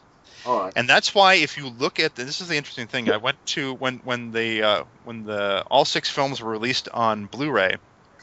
I went to I think it was a Best Buy store with my kids, and they had 6 monitors in sort of a circle that you could walk around, each one playing one of the films. And I'm looking at the Blu-ray and how crystal clear everything is, and I'm going through and I'm going in walking around in order of release. So I get around to Phantom Menace, and it's still looking good and everything. And I looked at Attack of the Clones, and because it was shot digitally, it had a very, very different look to it when you see it, pristine, crystal clear on the Blu-ray. And to me, it almost looked like it was so sharp that it almost looked like a cutscene from a video game. Ah, okay. Yeah. Okay, so let's move on. Next up on the list, we move on to Attack of the Clones, released in 2002, and we move on a little bit further into the story, and things are definitely starting to go wrong. And in the Great Galactic Republic, we find out that the clone army's been commissioned. We got, of course, the introduction of General Grievous in this movie, if I remember correctly. And Grievous doesn't come in until was the he third film. Was he the third? The Clone Wars. No, it was Count Dooku. That's right. Sorry, Dooku. Yeah. We got introduced to Count Dooku in this one. That's right. And played, of course, brilliantly by Christopher Lee. And okay, so let's go ahead. I want to mix up the order a little bit again. We're going to start with the Fezman, Attack of the Clones. Yeah, well, I actually went to see this one for my birthday. So Star Wars always comes out in May, and that was my birthday. And then, again, I was probably a lot younger than these. Well, but when the first 2 prequels came out, and I think I enjoyed the most parts of it. I think I liked. I was really looking forward for seeing Jango Fett in it, and because again with him in it, parts of it were quite similar to The Empire Strikes Back. Because again, you had, what was his ship called again? Sorry, I can't remember. Slave One. Yeah, that was parts of it were quite similar to Empire, where Obi-Wan gets a tracking device on his ship, while in the original one, it's Boba Fett that has a tracking device on the Millennium Falcon, and there's quite similarities where Anakin gets his hand chopped off when it's Luke that gets his chopped off in the Empire Strikes Back. And well, this is also the first time you get to see Yoda fight, and I remember watching that the first time, and I thought it was just pretty good. I just started to laugh because I just thought it was funny because he just jumped about all the time, and I actually thought his lightsaber would have been a different color because, well, Mace Windu's his was purple, and I think didn't he ask for it to be purple, Samuel L. Jackson? It wasn't George Lucas that decided that, was it? No, he picked that color for yeah. Yeah. Because I thought because Yoda was ahead of the Jedi, I thought that his was going to be a gold, lightsaber color, but no, it was just green. But yeah, but I think probably the only good parts in it were, when I look back at it now, it's probably just near the end where all the clones start coming in and start attacking the Trade Federation and the Jedi fight at the end. I think they're probably the only good bits about the film, and Jango Fett in it as well.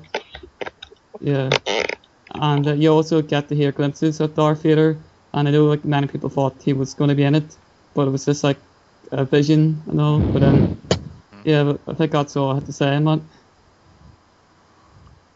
Okay, so yeah, this movie. Oh man, one question that's been lingering on my mind, and I know this is probably something minor. Andrew, who did the voice of the cook Dex at the diner? I don't know off the top of my head. Okay, I can't find it anywhere. Because he kind of, in a way, when I was looking at that character, and I know it couldn't have been him, but it kind of reminded me of Ernest Borgnine. I don't know why. Yeah, no, it wasn't Ernest Borgnine. I know that, but I can't remember who it was now. Okay, let's jump over to Ryan. Ryan, Attack of the Clones. I like this one actually. I didn't think it was too bad. I love Mace Windu. I think he's a cool character. Of course, Jango Fett being in there. That's fun. He's a good character. Count Dooku. I think he's an amazing character. Christopher Lee is just great. To me, that was almost a dream come true. Christopher Lee as the Sith Lord. Oh man, I know. Really, he's my really favorite actor. I can't get enough. Yeah, I love it. What does everyone think of the speculation online that Mace Windu's a Dark Jedi? I don't see it. I didn't No, know. where people are getting that is somewhere, and I can't even remember where it was mentioned, but supposedly the Weapon Master's got some minimal training in the dark side that is not to be confused with being a Dark Jedi. They basically knew how to use the enemy's weapon against them, and that was as far as it went. And that was why he was afraid to teach that style that he had to Anakin, because he felt that it would turn him to the dark side. So he was definitely not a Dark Jedi, or he wouldn't have that concern. Yeah, because I found like an article or something, and it just had some evidence leaning towards it. I thought, No, I don't buy it because the way that he acted within the Jedi Council chambers there, and just all the dialogue that he had, I don't buy it. Although, are you familiar with that game that people play when you go see any movie with Samuel L. Jackson, and every time he says something, you throw on Mother F-bomb at the end? Try doing that. Try doing that during Revenge of the Sith. It's hilarious. Yeah. right? Okay, so anything else, Ryan? No, that's about it. Okay, we'll pop on over to Ross. Ross, Attack of the Clones. This one I find really difficult to kind of review on, because my least favourite Star Wars film, with it being, it just drags out, I think, way too long than it needs to be. The last half an hour, 20 minutes, are the only interesting part of the film where the Clone War actually begins. But other than that, I don't know, it's all a bit jumbled for me. I think the casting is really good. I think Hayden Christensen playing Anakin was a good choice, because I was worried that they'll go for like a younger one. I thought he might be like more of a teenager than he was. He was more like an older, like a young adult in it. I like the introduction of Boba Fett and the Clone Army. I thought that was a good tie-in to the originals. And again, Christopher Lee as Count Dooku was brilliant. I think it's a great choice to play Lord Tyrants. Oh, okay. Vil? Yes. Attack of the Clones. My thoughts on the movie was, it's kind of torn. It wasn't one of my favorite movies, but I definitely didn't hate it, and it had its high points and its low points for me, of course. One thing that I have to note on the side there is, and maybe Andrew, you could point out if I'm spot on or if I'm totally wrong, but I think that we saw some of Lucas's kind of cheesy sense of humor in play with Christopher Lee's character, because Christopher Lee, of course, played Dracula, who, of course, the Romanian name was Dracul, and here in this he's Count Dooku, which just sounds like a tongue-in-cheek pointer toward that. Yeah, I'm pretty certain that might have been intentional. So. Yeah, if you watch the documentaries, when they were filming the scene in the shuttle bay where they're trying to stop Dooku to take off and leave Geonosis, right? They used an actual prop Yoda, to simulate where he's going to be at what time, on the scene, and they gave the fake Yoda vampire's teeth. Yes. All right, go on ahead, Bill. Yeah, but I absolutely loved this character. I thought it was really cool that he was the one who had originally trained Qui-Gon. So you have some of this internal conflict with these characters.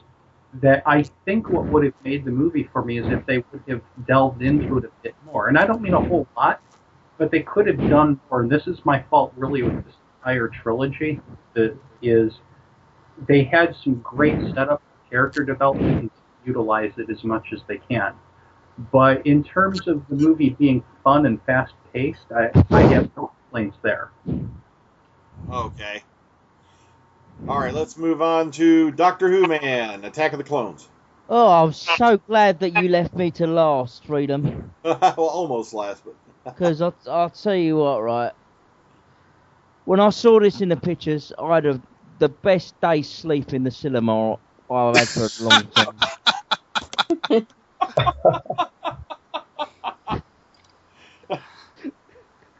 Sorry, Andrew. No, it's all right. You laugh like that, and I wondered if John Sims came into the cast. Oh. Yeah. I know. But you did say that I could be honest. Oh, absolutely. So stop apologizing. It just dragged on it. I thought, is this a romantic film or what? You know. And I nodded off. But I saw it yesterday for the podcast again, and it's not as bad. It's not as bad when I saw it the second time round on the TV, because you had great casting. You know, Samuel Jackson, Christopher Lee. You had Dracula. You know, right. Brilliant, fantastic. A great scoop. I was wondering when he'll be in a Star Wars. You know. Mm-hmm. I didn't want him to die in the end. I didn't want him to die in the film. I really got upset. I wanted him to say, "Lightsabers cannot kill me." Yeah. Yes. Why did he say swords, by the way? Or is it just me? I don't know. What else about the film? I loved how he had a unique lightsaber. The Yes. warp Yeah. sort of Yeah. bent. With a little handle. Curved handle on it, yes. It was, Yeah. And that little spike off the top of it. Mhm. Yeah, exactly. You know. But it did. And I like the scene of what is it? The meeting. You know, the group meeting and things. I love the visual effects of the. What was it called? You know, it's like a parliament. You know, the parliament. You know, You talking about the Jedi Council chambers? the Jedi Council chambers. Yeah, Yeah, the Galactic Senate. brilliant. I Oh, the love Galactic that. Senate, yeah, that was nice, yeah. And Did you have anything to do with that? I didn't work on the Galactic Senate. I was fortunate though. I got a chance to be all over the film on that one instead of just on the ending of it. I worked on the scene you were just talking about with the with Dooku and Anakin and Obi-Wan at the ending. That whole duel. Worked on a lot of the scenes on Geonosis, where that battle there. I worked on scenes all throughout the film. Some of them very exciting, some of them very mundane. But some of the scenes where they're just sort of talking, and a couple of things that got completely cut from the film that I probably can't talk about. You still can't talk about. Probably not, yeah. But Or the mouse will hunt him down. No. You don't have to answer this, but are those scenes would they have improved? The laborious sections of it. I think it. I don't. Actually, the scenes are still there, but they were in a completely different form before. But it was. It was actually. I don't think I can probably talk about it to a certain extent. There originally in the first half of the film, 3PO was going to appear as that sort of skeletal version that he was in the first film. Which was basically a full-scale puppet that had a person in a harness and a contraption that was operating it, and then they're painted out of the shot. And I had we had to do the same thing. It was Anthony Daniels in the costume there, or in a harness, working the puppet out on set there, and we had to remove Anthony from the shot. So some of it was very, very, very difficult. One shot I worked on took me 2 months to actually complete, and then George changed his mind. Originally, there was going to be a sequence where when Anakin went off to basically open up a can of whoop-ass on all the Tusken Raiders and try to rescue his mom. There was a scene where Padme was going to be sitting with 3PO waiting for him back at the Lars homestead, and she was going to put his armor plating on him, on 3PO, while she was waiting. Right. I kind of liked. I mean, it would have been interesting, but I think maybe, on reflecting on it now, the nice thing about and why George changed it so it was actor in costume for 3PO the whole way through is that it shows a greater passage of time between Episode 1 and Episode 2. That we see, okay, things have progressed. 3PO has now got his armor plating on. Anakin's older, things like that. So I don't blame George for wanting to go back and change it, but man, that was 2 months working on one shot and having it cut from the film. Yeah. I mean, it's still there. I mean, I had to remove, at that point, I had to remove both Anthony Daniels in his harness and the puppet, and then so that we could put in, character in costume. So. I mean, excuse me, Andrew, correct me if I'm wrong, but I do actually remember seeing cinema posters with Anthony Daniels and R2D2 in the poster. Oh yeah, they're in there, but for Attack of the Clones, but it didn't have that sort of puppet version of 3PO. It had the costume character. That's it. Yeah, it did. Yeah. All of this talk of Anthony Daniels, and much respect to him. He's definitely a great guy. Me personally, I have a much closer relation with his cousin Jack. Oh. Oh God. Oh God damn it. Billy Keith Richards, what a team, man. Sorry. One of the scenes that just freaked me out in this movie, though, was when you had Anakin, going off on about, I slaughtered them all, not just the men, but the children. And then there's like Natalie Portman character, like, okay, what's for dinner? What about me? What about my needs? I know, it's like you just told me about how you just killed all these people, and it's like, okay, it's a chick flick. Yeah. Yes. Buy her shoes. She doesn't care. Even though he says nothing and basically does nothing, I really love Kit Fisto. It's a cool character, yeah. Yeah. I just like the look of him. But I've remembered to lock up. He's expanded in the Clone Wars series quite well. Yeah. Yeah. He's badass in that too. He had a lot more to do in the animated Clone Wars one that they did. Yeah.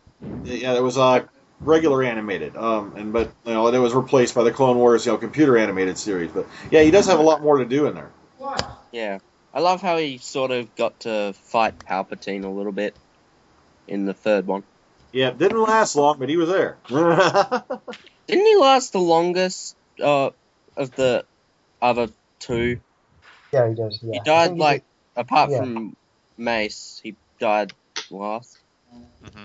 There's a massive speculation going around if he died or not, because apparently in one scene he's there and the other scene he's not. Yeah, yeah. Yeah, you see, that's like I said, that was the scene that kind of made up for the fact we never saw Palpatine with a lightsaber back in the original trilogy. Was you see him, he's pulling out this lightsaber. There's 3 Jedi Masters, and he's going through them like they're nothing. Yeah. Yeah. Yeah, there's no doubt when you see that he's the one that had trained Darth Maul. Yeah. Yeah. Yeah. So, any further thoughts, Dr. Man? No, not really. Not really. Okay.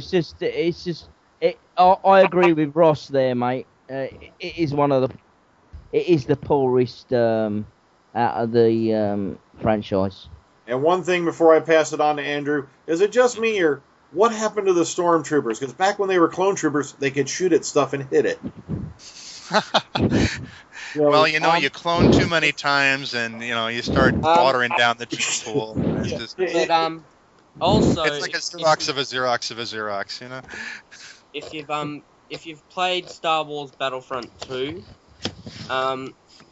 there's some a band of clone troopers that start an uprising against the Empire, and Palpatine says, disband the clones. Using clones is too risky. So yeah.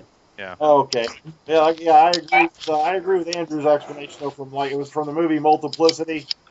Yeah. It's like It's like the whole Strax thing. Defective clone Oh, bat. by the way, Don't mention that name. Andrew, Yes. I've got to say Yes. this. You know the council of the Jedi Council, Hmm. that scene I just mentioned. Does that remind you of anything? By the way, from Doctor Who. Doctor Who. I'm sure Russell T Davidson must have nicked that.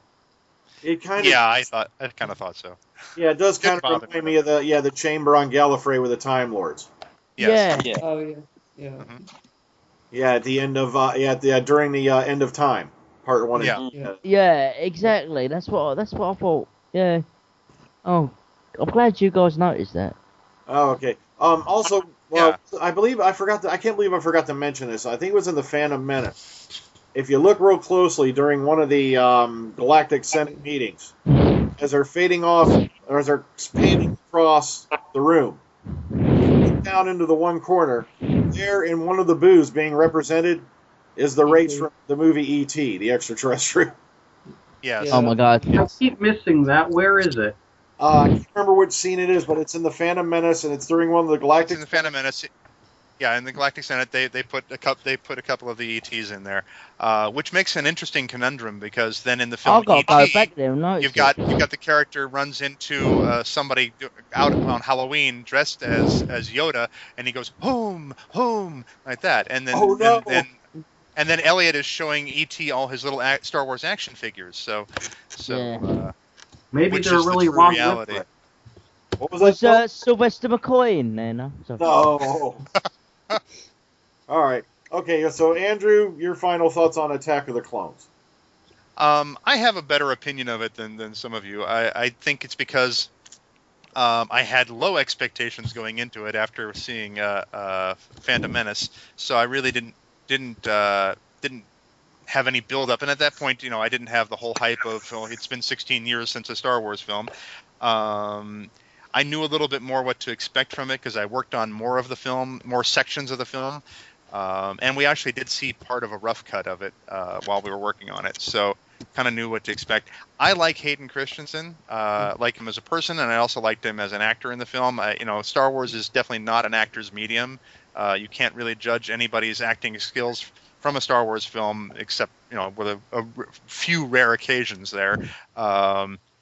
So it's hard, and a lot of people bash Hayden Christensen. But let's remember, the guy actually got a Golden Globe Award nomination for Life as a House. I mean, he can act. Yeah. But I was fortunate enough. I met Hayden Christensen about 4 days after he had been cast as Anakin. So he hadn't even seen a script. Well, it really wasn't a script yet at that point, a full script. And we were doing a photo shoot together for Premiere Magazine, me as Vader, he as himself. And he was a very nervous young actor because he just beat out everybody on the planet for this role. And the publicity machine was already kicking in, and I knew he was kind of overwhelmed. And we were doing this photo shoot, and he walked in, and he sees me basically with everything except the head of Vader, in full costume except the head. And I just walked right up to him, and I shook his hand, and I said, "How you holding up so far?" And he says, I'm doing okay. And we just had a great time. And I just knew he was going to work.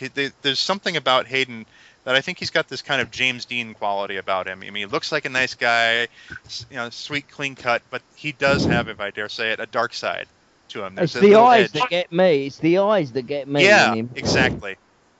And so I think I also think he's going to be able to shake the curse that poor Mark Hamill had, where he had such a hard time getting different roles or different types of roles. I think that Hayden's going to, as he ages, he's going to really, start getting some good roles, and he's going to be appreciated as an actor. But I liked Attack of the Clones, most of it. I didn't like the romance. I didn't buy the romance in there. I'm not a big fan of Natalie Portman in the Star Wars films. I think she does much better in other films that she's been in. And I really just the romance just did not work for me at all in the film. Other things, most of the rest of it did work for me, but that part just kind of fell flat. Oh, and also I can't stand the stupid flea-shaped cows on Naboo that they end up trying to ride. That scene just bothered me. Padme Panda Bear, whatever her name was. You had nothing to do with them flea-shaped cows. Not a thing. Not one thing. Okay, and the last one for today, released on May 19th, 2005, Revenge of the Sith. And to me, this was the one I was really building up to, especially when they get to the end of the film when we see, the rise of the Empire and, just everything's gone totally wrong. And now, one of the scenes that really sticks out in my mind in this movie was when the Emperor announces the reformation of this, Republic into the First Galactic Empire, and then everybody's cheering, everybody's happy, and then Padme gets or Natalie Portman gets this one good line. So this is how liberty dies: to the sound of thunderous applause. Okay, let's start with Andrew on this one. Revenge of the Sith. Okay, you would have to start with me on this. To be honest with you, and again, I did not work on this film. My students ended up working on it, which is kind of interesting. The circle is now complete. So it wasn't you dressed as Darth Vader in the end? No, that's Hayden. They made a scaled-down costume because Hayden's not nearly as tall as I am or Dave Prowse. He's about 6 foot or so. But they made a scaled-down costume for Hayden in there, and so you look carefully, you'll see it's different. So I didn't work on this film, and I can honestly say to you, honestly, I didn't like this movie. I really didn't like this movie. And and when I saw it, it was kind of an uncomfortable situation because I saw it at Skywalker Ranch, in the big, beautiful screening room there at Skywalker Ranch, sitting right behind George. And then kind of afterwards, I have to kind of applaud nicely and politely, and hey, nice film. But if I had one word for it, I would say gratuitous. It seemed to me that there was so much in this movie that just did not need to be there. It was gratuitous. There was gratuitous violence that didn't need to be there. There were gratuitous characters. There were whole gratuitous scenes. I didn't think that any of the stuff on the whole Wookiee planet even needed to be there. It was just so, hey, we could have a Wookiee battle. The character of Grievous drives me nuts. It's over the top in the animation, and I feel bad because I know the animators that did it, but the whole coughing and wheezing and the over exaggerated animation in that. And then if he's coughing and wheezing and falling apart, how is it seconds later he can just, go gangbusters with the lightsabers? Makes no sense to me. Unless you had seen the animated, Clone Wars series, you didn't know that the reason why he's coughing and wheezing is because Mace Windu force blasted him in the chest. Yeah, but see that you can't go back and say to somebody, well, that's why this is like that. Now go watch it again. That's not how a film works. The film has to stand on its own, and this film just falls flat for me everywhere. And it's just everything seems to be over the top in it, and it bothers me. And also, why waste such a great character as Count Dooku and just and kill him in the beginning of the film? Just bothered me. And there was one part that I laughed out loud. It was kind of embarrassing. Laughed out loud at Skywalker Ranch in the screening room was when Mace Windu died, because my first thought was, oh, Windu out the window. Yeah. Did George turn around and look at you like, are you insane? No, he didn't. Fortunately, he didn't. But yeah. So I really to me the prequels, what bothers me is that it is a series of missed opportunities. You could have done so much more with them, so much different with them, and I think a lot of that has been addressed in the Clone Wars, especially the CG Clone Wars version of it, and it's a shame that show has come to an end now. So I hope that the new films that J.J. Abrams will be working with, that we pick up on those opportunities. I hope they follow the same model, that Disney follows the same model they've done with the Marvel films, which I think are fantastic. and the way that they've sort of dovetailed them together and really built something solid with that. I hope that they do that with Star Wars. But I was thoroughly disappointed and at certain points, enraged by Revenge of the Sith. Just, like I wasn't said, my cup of tea. Yeah, it finally got to the good parts of the movie, which were like the last 10, 15 minutes where Rise of the Empire, and that was about it. And here's the thing that I would have done, because I would never have shown Anakin becoming Vader. I would have left it ambiguous, so that if you watch them in numerical order, do that. Yes, absolutely. So that if you watch them in numerical order, you still have the surprise of, no, Luke, I am your father. From a dramatic standpoint, you could have left it ambiguous and everybody think Anakin's dead, gone.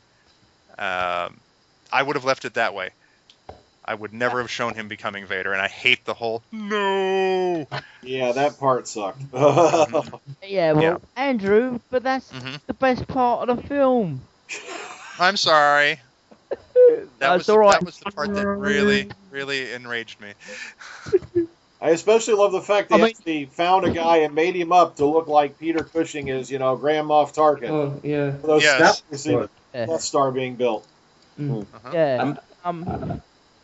As I say, I agree with you with the no bit, but no, with him transforming into Darth Vader, I thought, great. Especially when... Well, here's something else that bothers me about Vader too, is that, and this goes back to what we were talking about with the technology looking better. I would have had Vader's costume looking more like it did in Episode 4 in New Hope, the original Star Wars, because the costume changed, and it's like now it's the original Star Wars. The costume is the one standout where it looks totally different. Yeah. And it's like, what was that like? Oh, well, my regular costume was at the cleaners that day, and it was. Yeah, I was going to ask you about that. Actually, is there any reason for that? Do you know? Because George wanted it.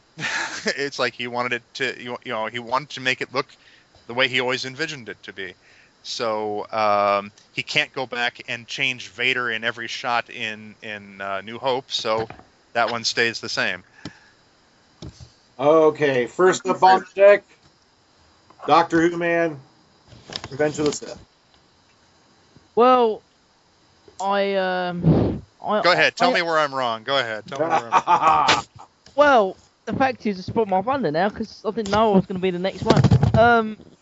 I just done it. The transformation into Darth Vader was great, especially the bit where him being having the mask put on his face, just before he's gonna be put the mask on was brilliant. I thought it was great, and I didn't like when Ace Windu died.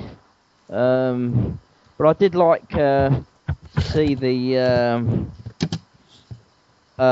Sith Lord, being, turned into the dark, as we all know, the bad guy. So that was good. But I've got to say this, Andrew. No one's mentioned. I've got to say it. I didn't like when Yoda was fighting with the lightsabers. Man, I didn't buy it. I seriously did not buy it. Me either. And also, I've got to say it again, Andrew. What was the bit? What's the deal with the Wookiee scenes? Especially the Tarzan bit. Oh, what's all that? Yes. I'm with you on that. That bothered me. Oh. Yeah. Yeah. I don't like the whole bit with the Tarzan either. But come on, you have to give that lightsaber battle some credit. The only thing that it was missing was him saying, defeat you I will, for unmet I am. I mean, say what you like about Jim Henson, right? But the guy was a genius. I did love it. I did love the puppeteering of the original series. I just didn't. I really couldn't buy him. As fighting with the swordplay, really. I just laughed. In fact, most of the people laughed in the cinema, really, with the somersaults and things like that. And the I mean, screaming. Oh god. Yeah. Yeah, Yes. but yeah, but that's enough from me. No, I did like the final saber fight between Ben Kenobi and Anakin, though. Yeah, oh yeah, Yes, yeah. that was well done. That was well done. Great. But Andrew, you say you know the animations, the animators that did the walking scenes, you know. Oh. I felt it looked too cartoony for me. Is there a reason for that? They have problems with that. I don't know. I think it's just that was the direction they got. As far as I know, I'm not privy to that because I wasn't working on that particular film, so I don't know what went on there. But yeah, it bothered me too. Okay. Freedom. Yeah, right. Would I be able to go next? Because I might have to head off soon. Oh, sure. Yep. Matter of fact, we'll take it off of you right now. That way you can go on ahead. This is the last movie anyway. Go ahead. I'll finish now. I'll finish now, sir. Oh, okay. Yeah. Apart from Phantom Menace, because I caught that one in the cinema when it was released in 3D, which was crap. This was the only proper release I saw in cinemas. I actually don't mind this movie. I quite like it. Some points, yeah, are sort of silly and just there for the hell of it. I like the look of the aliens on Utapar with the sort of bluey grey face and the lines through it. I think they look pretty cool. I don't know. Didn't Hayden Christensen get or was nominated for a Razzie Award for Worst Actor or something for this movie? He may have been unfairly, I think. I think unfairly. Yeah, I liked them in this movie. Yeah. Me too. Yeah.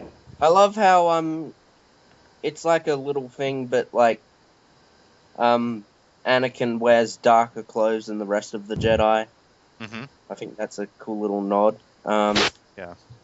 And Ewan McGregor is just great. I love him as an actor. Yes. He's got a sort of charm to him. And, Yeah, I don't think they could have found anybody better to portray a young Ben Kenobi than Ewan McGregor. Yeah. He And was I perfect. just love the final bit. The whole, it's really emotional between Anakin and Obi-Wan. Right from when Obi-Wan steps off that ship. You know it's like, you know what's coming next, and like it's sort of sad to watch. I know, especially that speech he gives him before he turns around and leaves him to die. Yeah. Chopped all his Yes. heads off. That And, part there, yeah. Yeah, and there's if you've played the video game for episode 3, I think there's a different cutscene where Anakin makes the jump and actually kills Obi-Wan. Yeah. Yeah. Yeah, and then later he kills the Emperor. Right afterwards, pretty much. Yeah. But yeah, when Anakin is just burning and he yells out, "I hate you!" Yeah, as he's just burning up, and Obi-Wan just walks off.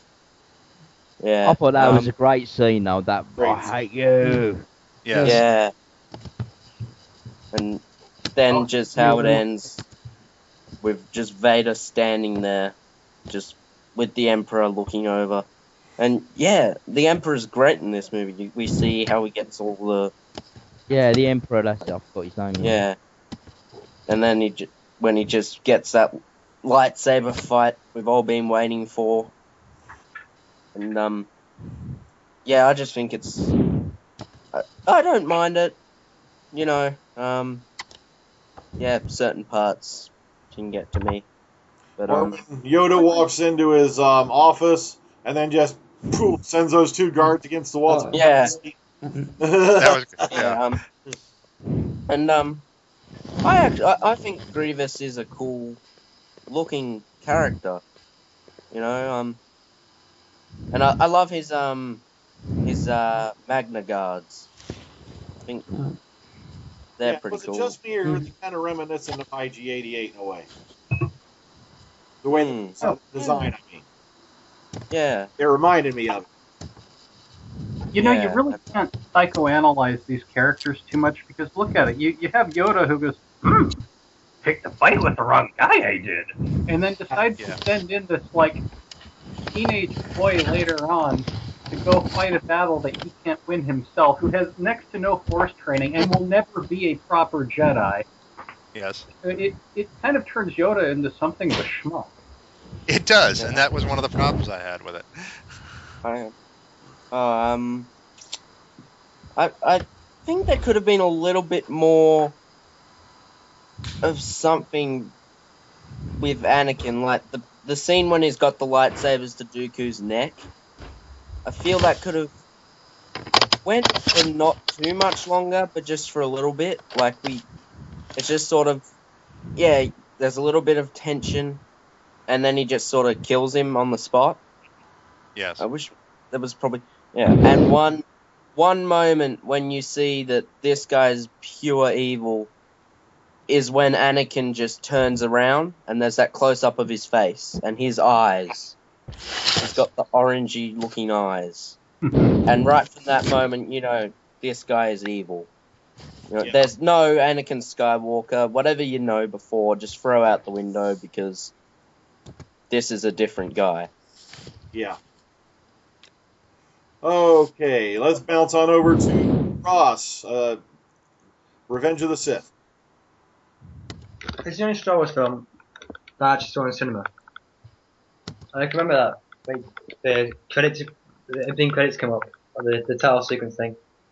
And the camera pans down and you see that Star Destroyer, well, the Republic version of it, I think it is. And the two ships going down, and you see that giant battle. I was like stunned at that. I thought it was absolutely amazing. I mean, it's not the best Star Wars film though, I don't think. I agree with Andrew. Oh, no way. It's got too many problems, I think, with it, and I think Andrew hit the nail on the head. Kashyyyk was not needed. It was needed just so we can get Chewbacca in for a cameo. Yeah. And I'm so glad that they didn't put Han Solo into it. So glad, because they could have destroyed that character in this one film. Although for a little bit, you can see the Millennium Falcon. Yeah, I think you see it fly in, I think, and you land and Yeah, but wasn't the because wasn't the Millennium Falcon? It wasn't stolen then, because didn't Han Solo steal it would it? have been owned by Lando at that point. Yeah, exactly. Yeah. Also, we're not sure if it was the Millennium Falcon, but a ship of the same design. Yeah, it could have been any number of ships. Yeah. Of course, if you go back to Joe Johnston's original designs in the original Star Wars sketchbook that came out, I guess it was 78 or so, he shows how the original design of that style of ship was more saucer-like, and it was Han that had added had moved the cockpit over to the side and added the two gunnery bays in the front. So, who knows? Everything changes in Star Wars. Wow, I didn't know that. That was new. I've never even seen those designs. Let's go look into that. I didn't like the battle with Yoda and Darth Sidious, mainly because it goes against everything that Yoda believes in, which is the Force. If they're going to have a battle, they need to have a battle with the Force. I don't know, they just throw anything at each other. But they get the lightsabers out, and I think Emperor Palpatine says it in the 6th film that it's a pitiful weapon, I think he says something like that, but it's a Jedi weapon. And I know that in the the extended books, I think it's called the Dark World,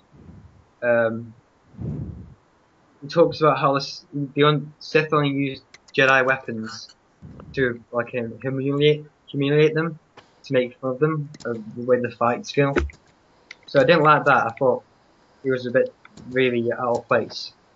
But I thought what they could have done to improve that scene was, when they're in that giant galactic Senate room, I would have loved it if when they came up on that platform and it rose off the ground, I would have loved it if there was a giant Senate meeting going on and they just saw the Yoda and Sidious fighting them. I thought that would have been amazing. I like Because that idea. I think like Sidious could have turned it against Yoda in a way, saying that this is what the Jedi are doing, or something like that. And it would have made like the Jedi more of a threat and more of an excuse for them to disappear. Because I think that's the reason I didn't like it as much. The Jedi just seem to just die, and like no one seems to care about them. Well, you're Like, spot all on, because in the Star reasons Wars against universe, them. Jedi were not just hunted by the Empire once it came down; they were witch hunted by everyone because they are considered a menace. Yes. Yeah, So it definitely would have tied that in beautifully. but there's no like reason for the Jedi to go. But everything they've done, there's not been in a bad way. Just that the Emperor thought, let's just get rid of the Jedi because I don't like them. Then again, So- I'm not a fan of the expanded universe saying, "Oh, Jedi survived." I like the idea that no, every last damn Jedi died, and when Luke comes around, well, I'm sorry, those aren't Jedi anymore. They're a new order calling themselves that. Yeah. And Like- Okay. I thought like Aiden Christian made a really good Anakin in this one. I didn't like him in the second one as much because I thought he was a bit too much of a love romance. Yeah, that's what But I in this thought. one, I saw him feel a bit more of a friendship between Anakin and Obi-Wan than he had in the second one. And you kind of feel the effects of that towards the end, like when they're falling apart. So that's the only criticisms I really have about the film. That and General Grievous, because I think he should have had a bigger part in it. Or at least bring Grand Moff Tolkien into it, and not have that little cameo. I thought if he was like commander of the clone troopers who turned against the Jedi, I think that would have been better, because the Jedi really aren't anything special towards, especially in Episode 4. I think the Emperor makes fun of them at the Emperor Guard, saying that it's a stupid religion. So I would have thought it would have tied things in a bit more better if you had more of a connection to the 4 than we did have with prequels. Okay. Yeah, Tarkin does pop up in the Clone Wars CGI series. Yeah, he does, yes. Yeah. I would like to see more of him in Did they- episode 3. Oh, One shot I really love is when Anakin is walking up the stairs with all of the clone troopers behind him into the Jedi Temple. Yeah. Yes. And the music playing. Yeah, that was good. Did they give that CGI Clone Wars series a good final episode, or did they just kind of drop the whole ball? From what I understand, there are actually some that were already in the can and will be released, but before it got canceled. So, but I don't know. I don't think they gave them a huge heads up on. Well, guess what? You don't get to tie it up. It's done. We'll see. We'll see what happens. I think they're working on a new one, aren't they? Called The They're Rebels. working on a new series, yes, all right. and Dave Filoni is still involved in it. So. Okay. Okay. Now let's jump on to the Fezman, Revenge of the Sith. Well, I'm just going to have to be a bit short in this because I have to head soon. But, sorry. But, although I might disagree with some people this, but I actually, out of all the prequels, I think this one was the best. And, you got, to see how Anakin became Darth Vader. And, the bits were, when, Sidious reveals that he is the one behind it all, and the fight scene and then the transformation. I just thought, in my opinion, I thought it was clever with the lightning. I just wondered, was he always like that, or was he hiding his true identity, or is that because of the lightning changing his face? I got confused with that part. Yeah, that wasn't clear. It really wasn't clear in the film. So. Yeah, I just got confused. But when you were saying about when Darth Vader was transformed, instead of maybe just saying no, she'd not maybe say it Kenobi, because he hated him for what he'd done. Do you think that would have been better, or just not saying anything at all? I think that would have been too much like a Wrath of Khan moment, Khan! Oh yeah. Yes. Yeah, well, that's true. I would have left it just with him not saying anything. If you're going to show the transformation, I would have just left him just sort of. Because it seems like moments later when he's you said there's that great. I forgot which one of you guys said there was a great scene where he's standing beside the Emperor. now all very Vaderly and very regal and everything. It just seems like, okay, well, he got over that real quick. No, Yeah. well, all right. I would have liked to see a different Plenty of fish in space. Yeah. Yeah. And I'll you? find someone. We shot several of them there ourselves. Another thing, in episode 4, when Obi-Wan says to Luke, you could have been given this lightsaber, but your uncle wouldn't allow it until you were old enough. Do you not say that when he came to the farm at the end, or was that just not really clarified at all? Like, That's did he true. not- We might come back later. It's that assumed between time. Yeah. Yeah. Oh. And And I do really love that shot at the end with just Obi-Wan looking off into the sun. Mm. It sort of shows like he's going to become sort of he's going to become sort of like a hermit of sorts. yeah, that's right.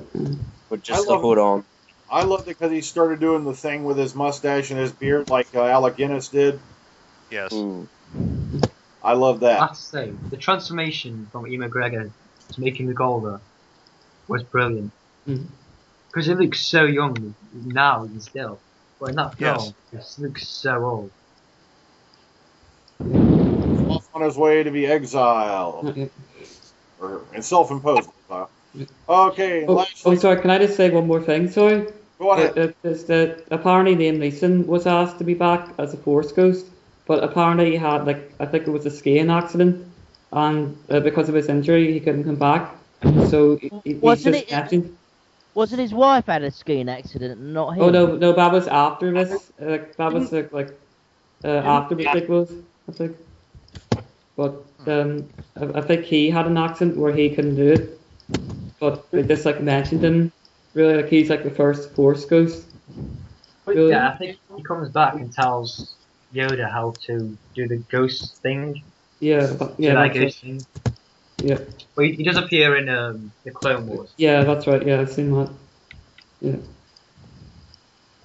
Which is just kind of odd because didn't Anakin, before he even became Vader, didn't he cut down that Force Ghost? When he tried to tell him Anakin no, didn't he cut him down? I thought that was what it was in the book. I don't know. I'm not sure. Yeah, this is during the part when he was killing all of the Sand people. Qui-Gon's Force Ghost comes up and says Anakin no, and then he gets cut down. And even in the movie, you hear him say Anakin no and scream. Yeah, you have that voiceover. Yeah. All right. Plus, the movie was running pretty long as it was, but there was if you watch the deleted scenes, you were supposed to see groups of people meeting in secret, and it was supposed to be the beginning of the rebellion, and a lot of that got left out to the wayside. I think mainly for time. Yeah, that's right. Yeah, it was long. Also, you had Bai Ling running around claiming they cut her scenes because she was in Playboy and all that, but I don't think there's any truth to it, considering she did a full nude scene in The Crow and she still made it into this movie. So I don't see why Lucas would do that. Well, that you brought up something though that I didn't like about the film is that it seems like it's trying too hard to tie up everything. It almost seems like there should have been one more film in between if you're going to do that. It's just everything is tight. It's like we're trying to just throw everything in here, and we got to tie this up. We got to tie this up. We got to get all this together because it's all going to tie into the old films, and that bothered me. It was just too. It tried to do too much. Okay, and last but not least, so go ahead, Ross. No, I just agree that Andrew's right there. That just tried to tie in a lot of things way too quickly. Because George watched episode 4 and thought, wait a minute, Anakin's not really a good pilot, so we need a good flying scene at the beginning of the film just to show how good he is. Okay, last but not least, Bill, your thoughts on Revenge of the Sith? Wow. Well, to start, just before I get into that, earlier, Andrew, you mentioned your daughter's kind of eerie prediction. Did you ever mention that to Lucas? No, I never did. You should. I'm curious what he'd say. Now, the whole thing about Vader, at first the artist in me said, wow, you're spot on. I definitely would not show Vader's transformation either. Except then I started thinking about it. And earlier on, Palpatine goes on that whole thing, where they kind of over-theatricalized his voice, and then he tells him, that now you will be called Darth Vader. So the cat's already out of the bag. Yeah, well, I mean, I would have just not had that line of dialogue either. Okay, well, if you didn't have that line of dialogue, I suppose that would work. But otherwise, it's like, well, it's kind of pointless. Already Darth Vader. Yes. Now, as far as the movie went overall, I thought it was really good in a lot of respects. Where I find it lacking is where I find all of the prequels lacking, and that is character development could have been done better. Overall, though, Hayden Christensen I thought was a really good pick. I know a lot of people said, well, he's all whiny, we don't like him because he's not the badass that Vader's supposed to be. Well, he's not Vader yet, and even at the end of the movie, he's just turned to the dark side. He hasn't had the years of experience of being the Emperor's personal killing machine that you get to see in a new. So I thought that was very well portrayed, and in that respect, I give the man a hats off. The only problem areas that I have with that character of Anakin Skywalker / Vader aren't really any fault of Hayden Christensen's at all. It's, I think, just that the writing could have been better in certain respects. Going to the special effects, of course, those were top-notch, and I did love that at the end, when you saw the ships at the end of the movie, even though they were still really cool and eye-popping and everything, it definitely had that look of how they did things back in the 70s of the original movies. And I thought to myself, well, geez, couldn't they have done this in other places? And sure, use those new designs too, but couldn't they have mixed it up more? That was a big thing to me. But overall, great movie, and of course, getting to see the Emperor emerge, that was like the full circle for my favorite character in all of Star Wars. So, that has become one of my favorite movies just because of that. Okay, plus I thought it was ironic that they did use the title Revenge of the Sith, because that was the original, almost the original title for Episode 6. It was supposed to be Revenge of the Jedi. I have one of the original Revenge of the Jedi posters that was released. Oh, yeah. Oh, lucky. Not a reprint. Not a reprint. I got an original. You got the original. Yes. Oh, can I say as well, Andrew? Mm-hmm. Do you was you allowed to keep the Darth Vader costume? No, it always went back to Skywalker Ranch when I was done with it. So I don't even have so much as a glove. So, which is funny because I've got a lot of friends in the 501st Legion that keep saying, "Hey, I'll hook you up," and it's like, yeah, well. What a shame. I was dying to ask you this.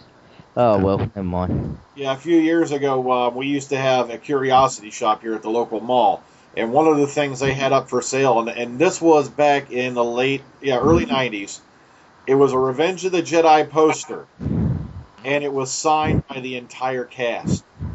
Wow. Asking price $1,200. I bet.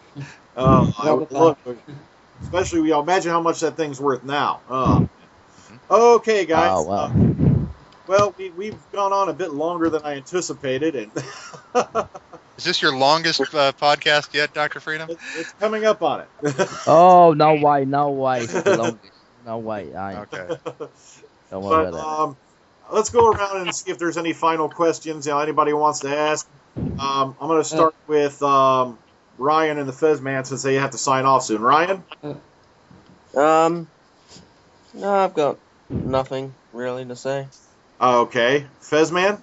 Well, if you couldn't work on the new Star Wars trilogy, would you maybe like to work on the spin-off films, like the Boba Fett or Han Solo films? Oh, absolutely. The one thing is, even though I spent so many years working with the Star Wars franchise, behind the scenes and in front of the camera and behind the microphone, I'm not jaded. I still love Star Wars, and I'd be glad to work on any of the projects. Okay, Vil, any final questions? Yeah, kind of. It's just not really so much Star Wars related, because I managed to get all of those out, but if Dr. Freedom asks, you think you might do more of these Omega files? You better believe it. Cool. Oh, great. Because we've enjoyed having you on for this one. It's been fantastic. I've enjoyed this. No, it's been really good. Mm-hmm. Yeah, interesting. Okay, Ross, any final questions before we go? Just like to say, if anyone's interested in seeing what Star Wars could have been like, Related Media on YouTube have got a really good videos on episode 1 and 2 at the moment, where they rewrite episode 1 and 2. And I think they're rewriting episode 3 as well, but it's not out yet. But I'd really check them out because they're really, really good at making a connection to the original series whilst expanding on their own. All right. And, of course, DoctorWhoman, any final questions? I gotta say, Andrew, it's been a pleasure talking to you. And just one question. Out of all the two that you've worked on, which one was the most challenging for you to work on? Episode 2, absolutely. Attack of the Clones. It was a challenge just because I knew that everything was going to be kicked up a notch technically from the previous film, and that it was just going to be a bigger challenge. And it's some of the hardest work I've ever done. It may not be the most difficult shot that I've ever done. That probably goes to a shot I did in Spiderwick Chronicles, but it was definitely a challenge. But it was also a lot of fun because I was able to work on so many different parts of the film. So. Okay, great. Thank you. Mm-hmm. And a pleasure talking to you anyway. It's been a pleasure hanging out with all you guys. Okay, once again, I want to thank everyone for attending this. I especially want to thank our guest star, Andy, for taking time out of his schedule to sit down and answer all our questions and whatnot about the Star Wars franchise. Give yourself a pat on the back. You did a great job for this one. Well, thank you. And I just want to say, I'll give a quick plug here. If anybody has a question they want to shoot my way, you can go to C.AndrewNelson.com and you can shoot me an email from there. You can also find links to my Facebook page and my YouTube account from there as well, and my Twitter account, which means now I got to start tweeting, I guess. And I've got various YouTube channels, including one about tropical fish, which is, everybody needs a hobby, so. My hobby is tropical fish, so you can find it all though through CAndrewNelson.com. At the moment, it's being worked on, being reworked, but you can still get all the contact info on the placeholder page at the moment. And thank you, Dr. Freedom. Okay, sir, you're always welcome. You'll come back whenever you want. Okay, well, I'm going to go ahead and draw this one to a close because wow, we're actually coming up on the 4-hour mark. So. Just want to say good night to everyone. I hope you enjoyed this broadcast, and that's it this time. Join us in the future for the Omega Files.